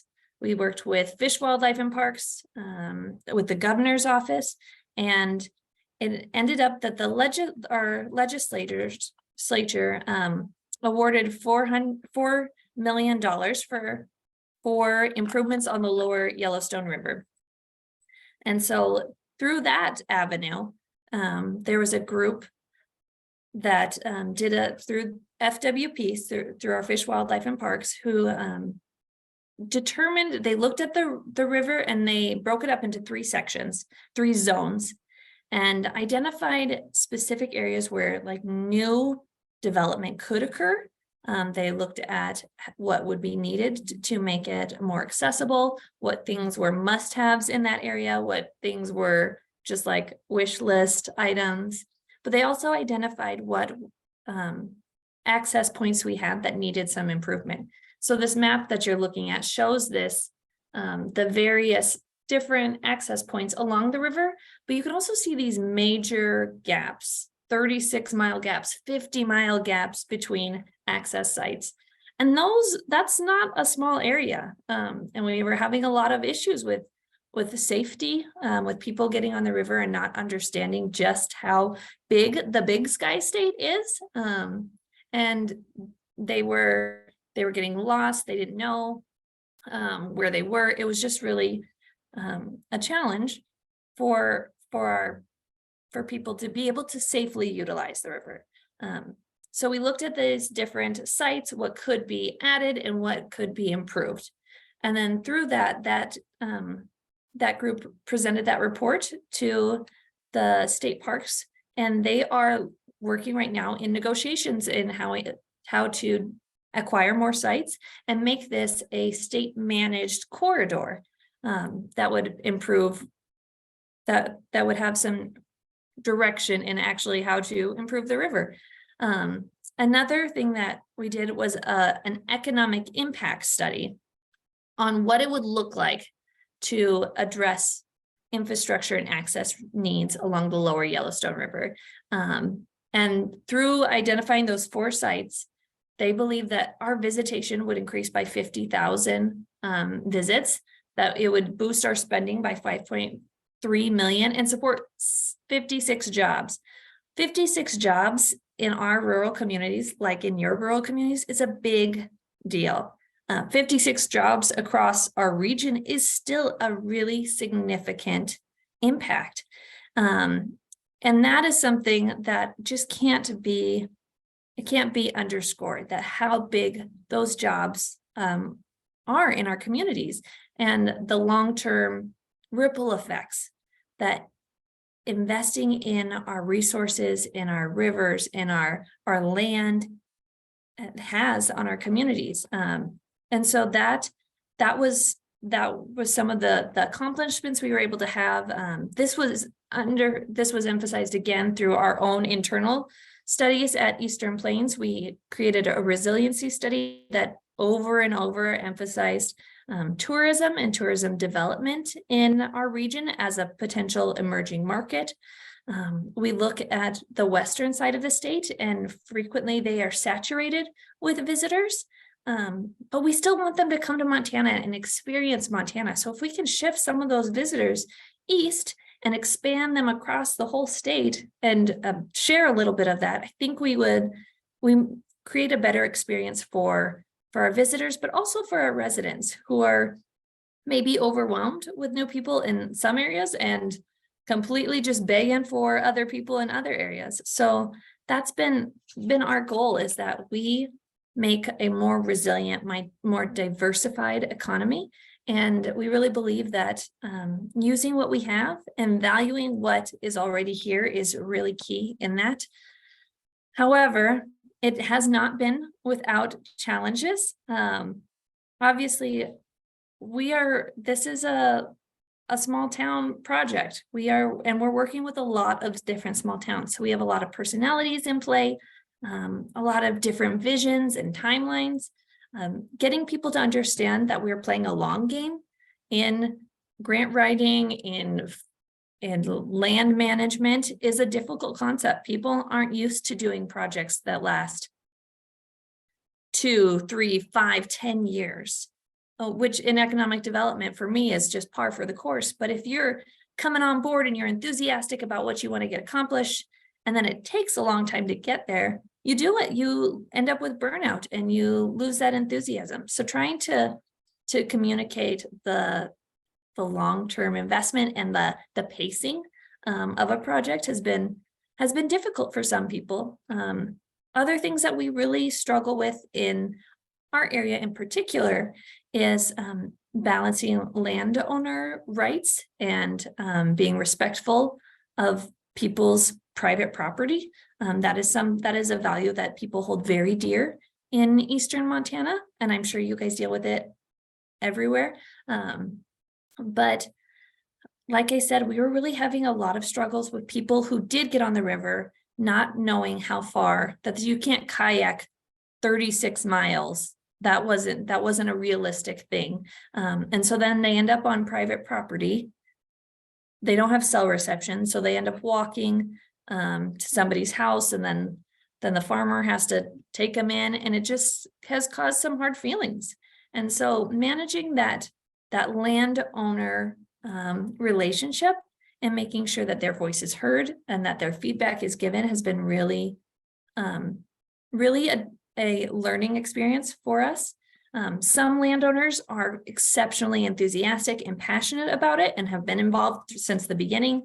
And they see it as a value that more access sites kind of protects them, then people know where they're supposed to be and that they're not getting out on private land. It gives them direction and clarity, while others just fear that it could infringe on what they can do on their property. And they're dealing with their livelihood with their farm or their ranch. And so it's a big threat in their mind that bringing in new people could have.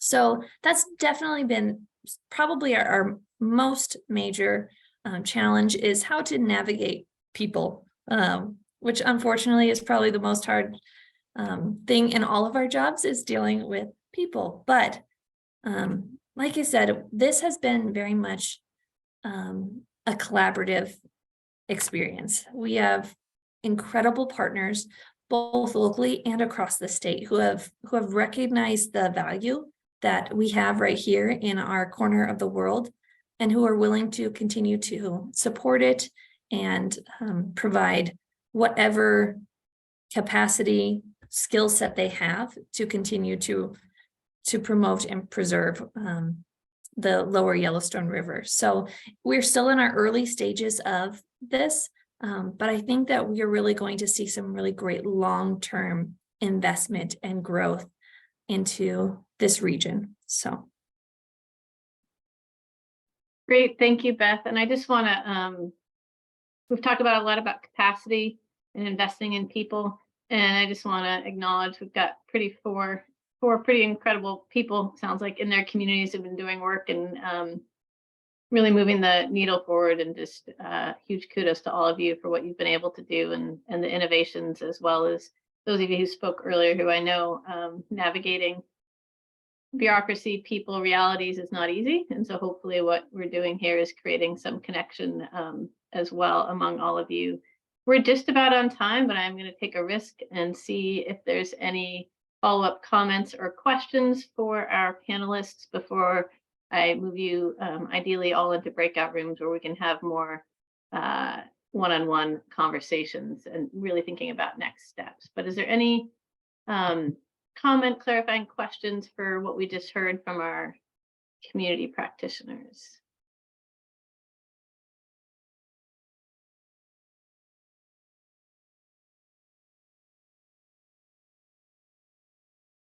All right, well, seeing that, I think what we're going to do is move you all into smaller group conversations. And so I realize some of you might have called in, but ultimately, if you can turn your cameras on when you get into those groups, it'd be great to see people's faces and sort of facilitate conversations. It looks like we're at about 40 people, so we should have 4 breakout rooms with 10 to 12 people. Thanks, Allison. I think a couple people have to hop off as well, so we may be getting into smaller numbers here. Try to divide you all into mixed groups across geography and subject matter expertise. Like I said, we want to build connections and relationships and share some lessons learned. We are going to be using a platform called Easy Retro. I'm going to share it real quick.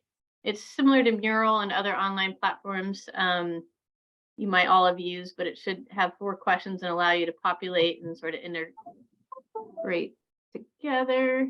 I'm going to share this screen. Can you see that, Andrew? I can see you. All right, so this is the 4 questions we want you to work on in your small groups, sort of what's getting in the what's working. I think we've heard a lot about people, flexibility, some of the things that are working. We know well what gets in the way. If you have more to add on to that or want a thumbs up to that, please do.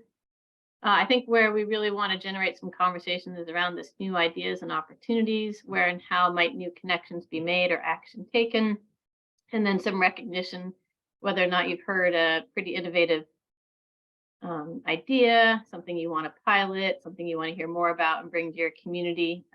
That's for that column. So it should be pretty straightforward. Where you add that something's working. We all well know that match gets in the way, so you can just type that in, have a comment, the next person can put a thumbs up on that, add a comment to it, etc. So hopefully this works for you all. We're going to break you into 4 groups. Your facilitator will drop in a link to that chat, to that platform where you can have those conversations. Before I do that, any clarifying questions? Anything I'm missing? Emery, Nils, Patrick, Deb, anybody out there? Mark? There was a question in the chat. So just to share that all of these ideas and what's working and what's not is all in the context of accessing federal funding for rural and tribal communities. So just wanted to clarify that. Perfect. Thanks, Deb. Yeah, we'll gather up. I'll double check with our presenters, but we're going to gather up slides and share back this information to the next couple of weeks and some key takeaways.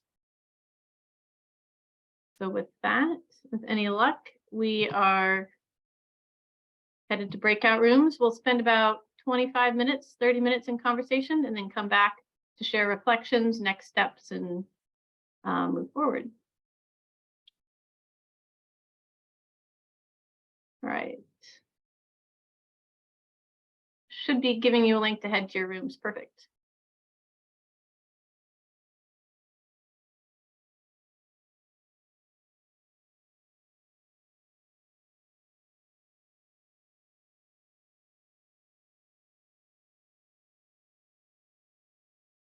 Ah,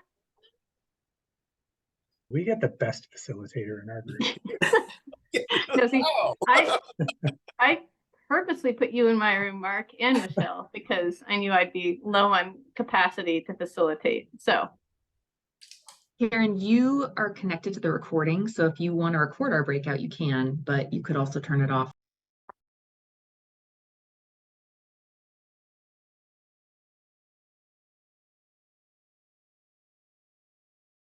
hi, everyone. Hey, Patrick. You have the ability to click everyone back automatically or tell them that their time is running out? They'll be back in 10 seconds, I think. Ah, see, here we go.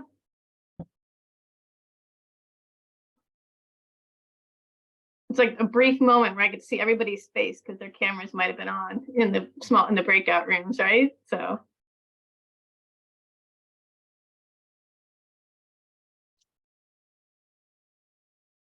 all right.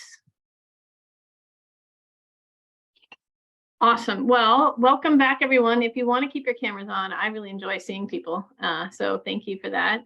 Thank you all. For those of you, I think we started at 60 and we still ended up with 40 people towards the end of the day. So hopefully the conversation has been rewarding and you've built some new ideas and new connections and relationships. So we're going to take, double check that everyone's back. We're going to take about 10 minutes to hear from our different conversations, less of a report on everything you talked about, but more kind of on the innovative ideas, new ideas or opportunities. Is there something that resonated based on the conversations early this morning, the presentations, an idea that your group pursued, something you want to put into the room? And Patrick, any chance you want to summarize your group first? Sure, I'm happy to start and would invite others to chime in if there's anything critical that I miss. Our group had a nice conversation and we had an opportunity to share some examples and successes of things that are working and leadership that's happening in the field. I'd highlight in particular Kathleen Williams, Montana State Director's leadership to essentially create a mini RPN here in the state. While we're not a Rural Partners Network state, she's established a community development coordinator who serves the state. They're relying on many of the metrics and analytics that help inform where the Rural Partners Network is working and where communities most need to be reached to help do a series of outreach and community engagement, which USDA calls the equity program. So Kathleen was very eloquent in making the argument that the mission is the mission, even if they're not part of this new and emerging program, and beginning to test resources and align them to that need. And we also talked a lot about tribal nation, indigenous community leadership in this space, really building off some of the ideas that were shared earlier around community self-determination in the face of change, where we all can learn from tribes and we all benefit from their leadership in this space.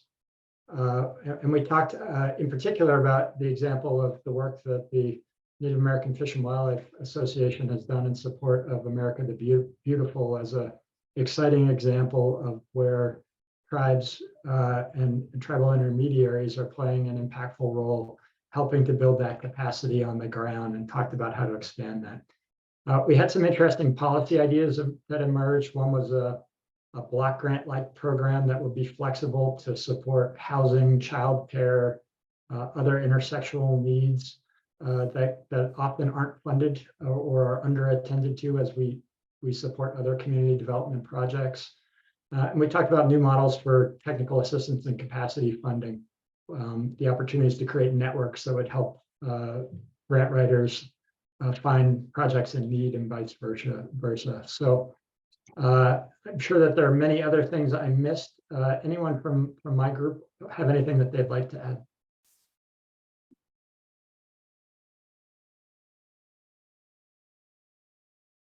Seeing none. I'll turn it back to you, Karen. Pretty well.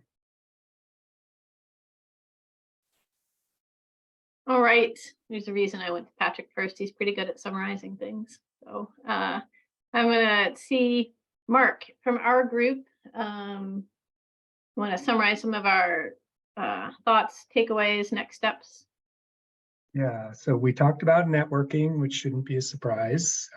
We did kind of move into the idea of network building or movement building and learning some lessons about how to coordinate a diverse set of groups that don't necessarily align perfectly on their capacity or their strategies, but how do we bring everyone together? I think that would be really useful. We talked a lot about risk and the fact that the federal programs push a lot of risk onto community organizations and how to help resolve some of those challenges with these programs.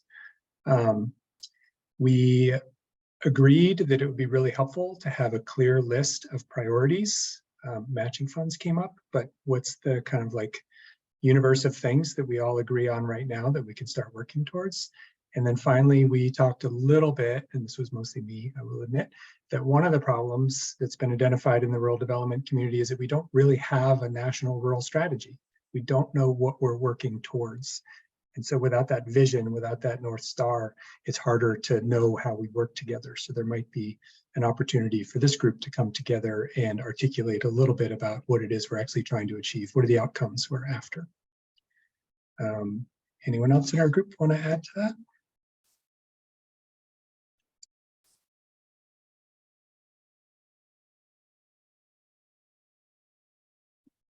No, I think that was good, Mark. I think Mark, it was great. And Michelle's conversation comment just about the through lines is like, what's the, or maybe it was you, Cam, but like the thing that stood out to me was match is a problem for everyone, almost everyone, regardless of your organization, your location, your, you know, capacity, et cetera. And so it's what are some of those unifying things that can bring this really broad and diverse coalition together? And I thought Joya made a really good point about to what end, like what are we trying to achieve, putting that risk and that match on all these organizations, you know.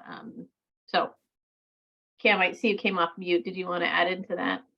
Yeah, that I mean, I had jotted down these along those same lines, these common challenges: match, pace, and scale of delivery. And one that I didn't talk about that would float out there is reimbursement. The way these federal programs work, that lag time, that 6 months. And in California, actually, there's some legislation being introduced for state of California grant programs, which would allow advances against that reimbursement. And I'd like to see something like that happen at the federal level. Thanks, Kim. One thing that struck me before in these previous conversations is, in my experience and conversations, is a lot of these federal agencies don't have the capacity to deliver on the surge in funding themselves. And so look to partners to deliver on that, but the barriers and the challenges are so high, it should be easier, you know, like they're buying capacity, but putting so many constraints on that capacity that they're adding. So I'm gonna pivot to Deb. I don't see you in front of me, but I think you're still out there if you want to share your takeaways from your group. Yeah, I'm here. We had a lot of similar discussions as Mark's group, just talking about the networking. And we had some discussions about peer-to-peer networking and like tribes hearing Charlene talk about all the incredible things she's done. Like, hey, how can we hear more of that from each other and inspire each other? So the peer-to-peer networks and learning, and then also just kind of networks in regard to this larger coalition idea of building alignment around common programmatic goals. And I liked the way Mark, articulated, we need a North Star. We need some clarity And it needs to be clarity that is maybe inclusive of a lot of the different issues that people are facing. So, you know, we talked a little bit about how we need to break down silos when we can talk about issues like our kids or poverty, where that, you know, are wide ranging issues that can bring people together. And one of the cool ideas that I heard in my group, I welcome her to speak, Allison, but Allison spoke about how she came to the Yurok tribe as a grant writer and was able to utilize her experience working in a different community to get a Promised Neighborhood, pretty significant multi-million-dollar grant. And the cool idea I heard from you, Allison, was that you are now training a cohort of grant makers. And that for me is a big piece of where I think we need to go, because you've heard again and again, it's either a partnership with a grant writer or you're training those in communities. I know someone who built a nonprofit in New Mexico that was designed to help build that, and he just moved on, and now we've got nobody down there doing that. So that's another interesting idea. And anyone from my group who wants to add on?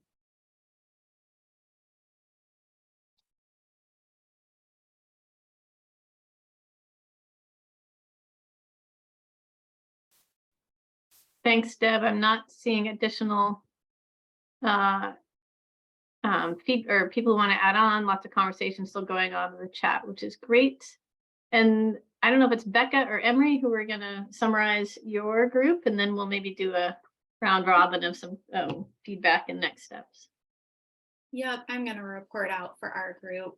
I think a couple of themes that came up was just the need for more consistency, alignment across different units of various agencies when it comes to just this real commitment to prioritizing building local value in terms of how they approach different partnerships and aspects of their work, being more kind of solutions oriented and lifting that up as a value within the agency.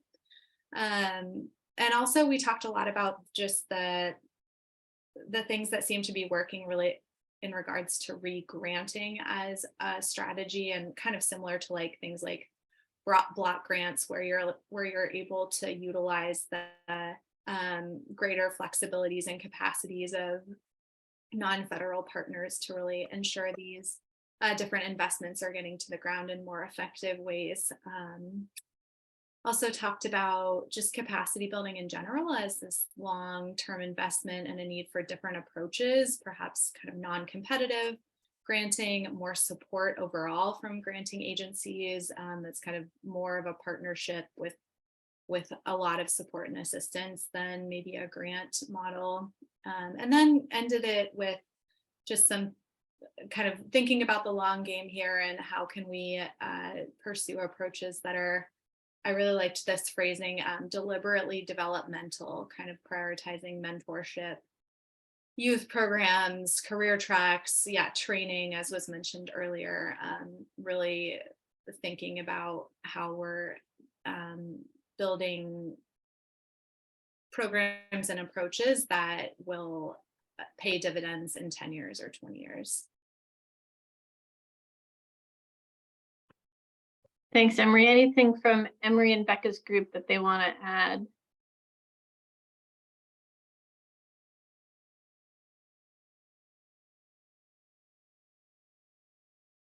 So we get you all back into a big group and we clam up again. I get it though. I'm glad to see people on faces. And then Mark, I see you dropped into the chat that you're sticking to leverage as your rural word of 2023, but some strong candidates. I was actually going to get back to that as well and see if anybody's changed their word for 2023. Invite you to chime in on the chat there based on the conversations. And we're aiming to wrap up in about 20 minutes, but I thought, given we have a smaller group, if there's any lingering questions, ahas, ideas that people want to put into the room before we close out with potential next steps. Is there anything burning that you all want to take advantage of this this experienced, high capacity group of people that you want to raise up before we move to next steps?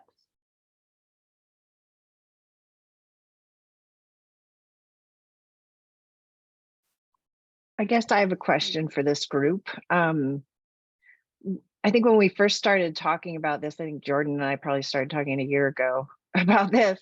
We were thinking it should be a series. And then we started with this one. And so I guess my question to this group, and feel free to put it in the chat or jump in, would be like, what are you interested in moving forward? Given some of the ideas that were maybe in the like great ideas column or what to work on column, or even just some of the inspiration you've heard today, do you think more of this kind of networking learning would be useful? And if so, if you've got topics, ideas, feel free to share them. I just put this in the chat, but I'd love someone from this group, and it could be any number of you, to maybe do a panel presentation at the RCD conference here in Sacramento in December. I think that you get just a wealth of feedback from the RCDs, and also I think that they benefit because.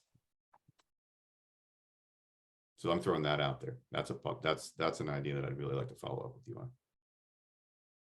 Thanks, Cam. That was on our list of sort of close out questions as well, is if there are ways in which you're thinking about building on the ideas you've learned, the relationships, and bringing it back to your place, your community.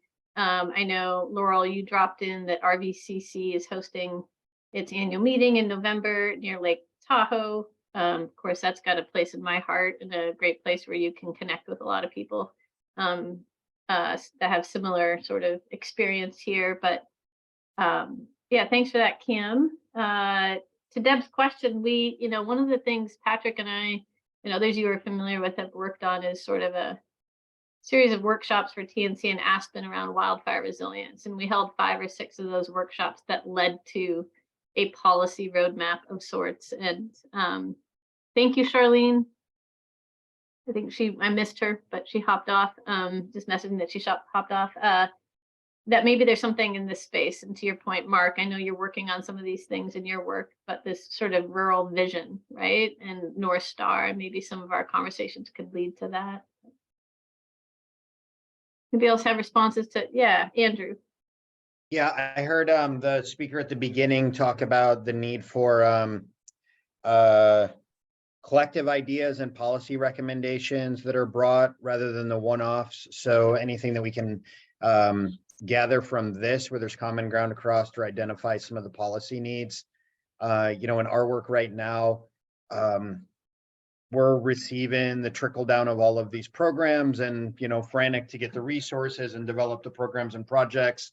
We're a little bit out of touch with what's going on policy wise between our congressional delegation and the USDA and trying to figure that out. But, right now we're focusing more of our efforts on doing the work on the ground and building the programs on the ground with all the resources. So we're less focused on the policy side. But I think out of this network, if we can identify some of those policy elements that are needed that we're seeing all together and be able to bring those two policymakers together, RVCC is really good at that. And anyway, we can do that out of this so that we're giving her back what she asked for, which was, rather than one-off recommendations on small things, look for where there's the common ground and the big policy changes that we want to make in the programs or what's working or build from that. I'll just jump in and second that comment and just say, from our perspective as an advocacy organization, we would love to support that kind of next step and also facilitate that kind of coalition advocating for joint policy recommendations. Thanks, Jordan. I see also that Anna, you dropped in, I think, a PDF of the proposal around the National Landscape Partnerships capacity program. I'm not getting the name entirely, but would welcome feedback on that. And so I just wanted to flag that. Other thoughts in terms of response to Deb's question around additional convenings, ways that you might be taking this work back to your place, response to Andrew's note about Catherine's call for sort of plea for better organizing among constituents in this space.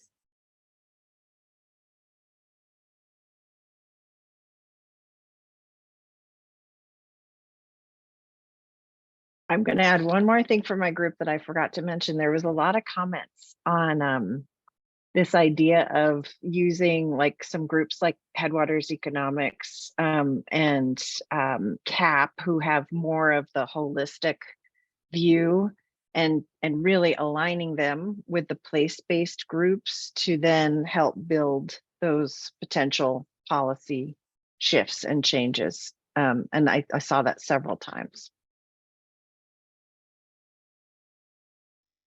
Thanks, Deb. So I'm going to suggest giving you some of your time back today, given where we're at. But I'm first going to give, before I wrap up, a sort of our next steps and what we will be prepared to share back. I'm going to put a couple of our co-hosts on the spot. I don't know if Mark or Deb or Patrick or RVCC team, if there's anything that you heard, themes, summaries, takeaways, something compelling that struck you that you want to share back to the group before we wrap up. And James, I have to say, you have been very chatty in the chat, and we'd love to hear your voice at some point if you want to offer any of your comments to us as a group. And I appreciate everything you've said about grant writing and all of those things. So, and I respect that people engage in different ways, but thank you for your comment. I would just pipe up to say that there's a lot of stuff here that obviously many of us know and we've heard before, but the energy in this meeting was way better than 99% of the stuff that I participated in. So I think there's something here. It's great to get these people together and learn from each other. So that's exciting. Thanks, Mark. I would ditto James's comment in the chat about not overlooking philanthropic and private interest groups, and just putting the work into working with them to understand the opportunities and the needs to leverage for some of these federal programs. And, you know, especially where some of those foundation or philanthropic might be interested in the policy space, and helping them understand where just getting this funding into these programs is a policy accomplishment and starts to change the way the agencies do their work and change the institution overall. For us, over time, we've definitely cultivated and developed our supporters to understand that, you know, this work of getting federal investment in a program like this is as much of an accomplishment as, you know, stopping a timber sale or being involved in litigation, and getting them more excited about community development work related to conservation rather than being involved in a lawsuit. You know, it's just a special form of satisfaction of mine. All right, Karen, here you James. go. Here you go. So just real quick, I'm actually going to share this with a group of wealthy individuals that I know that I've worked with over the years that have donated land, donated money to different tribes and other causes. And this is, you guys are the people that they would want to talk to versus their congressmen or these kind of folks out there. They just don't want to hear that. They want to hear what's going on the ground. And that's why they were motivated to come out and meet with me and the tribes and other folks, and decided to give money, donate land, or what other resources. So I'm going to make them aware of this group, because I think they would find this to be very along the lines of their giving. I just want to say double thumbs up, James, and I really appreciate you bringing this up. And just a couple of follow-up comments on that. One, Native Americans in Philanthropy has joined with the Department of Interior to create an Office of Strategic Partnerships, where they are aligning funders who have interest in Indigenous conservation, and that is designed to help leverage federal funding. So there is a group of funders, pretty significant ones, and a couple of which were on the call earlier today, who have an interest in helping to unlock additional federal funding specifically for tribes.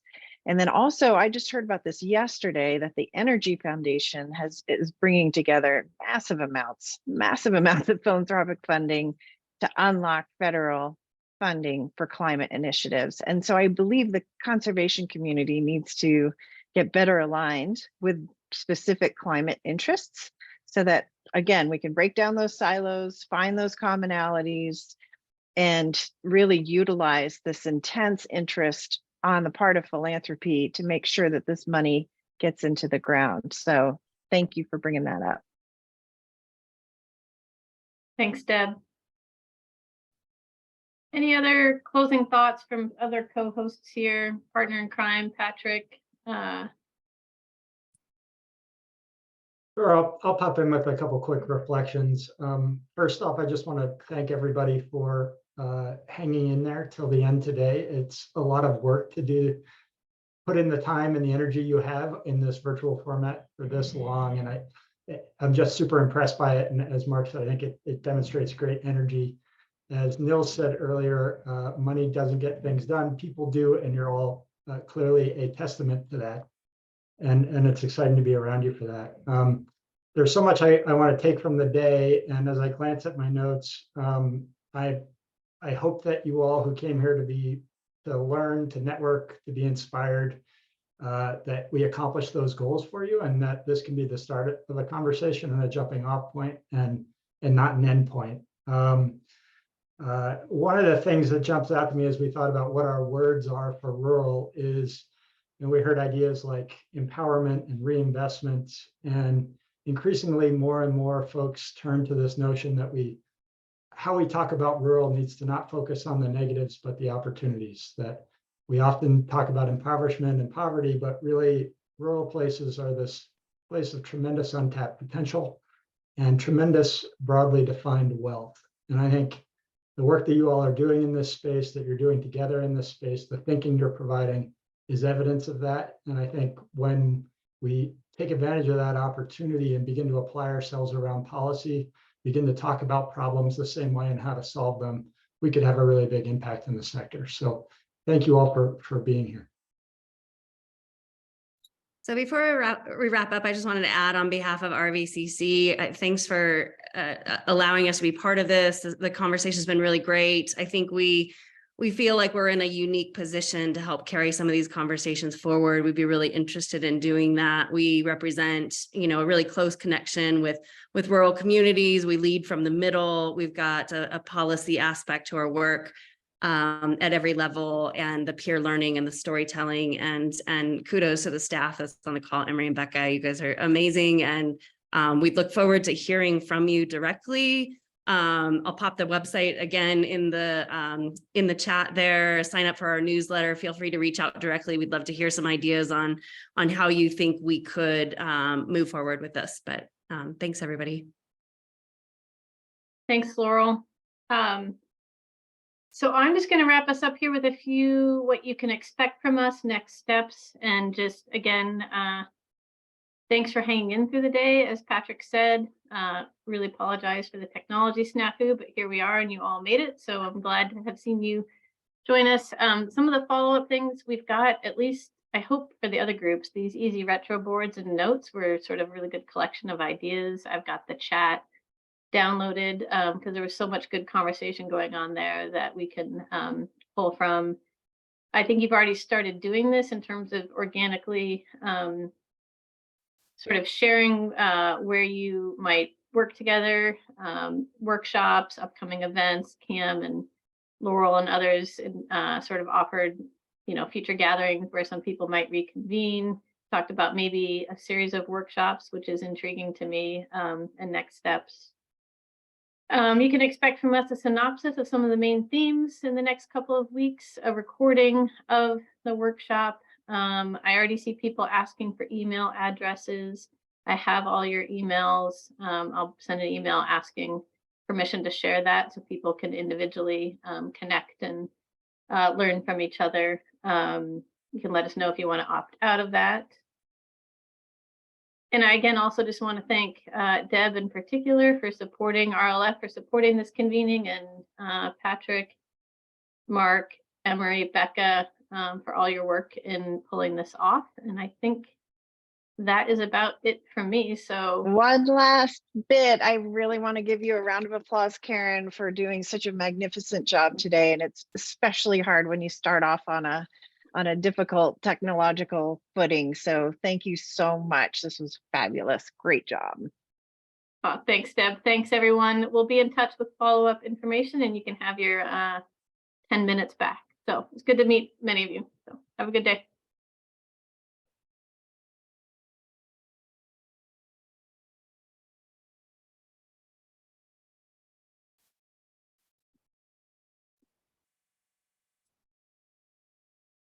Hey, Emery.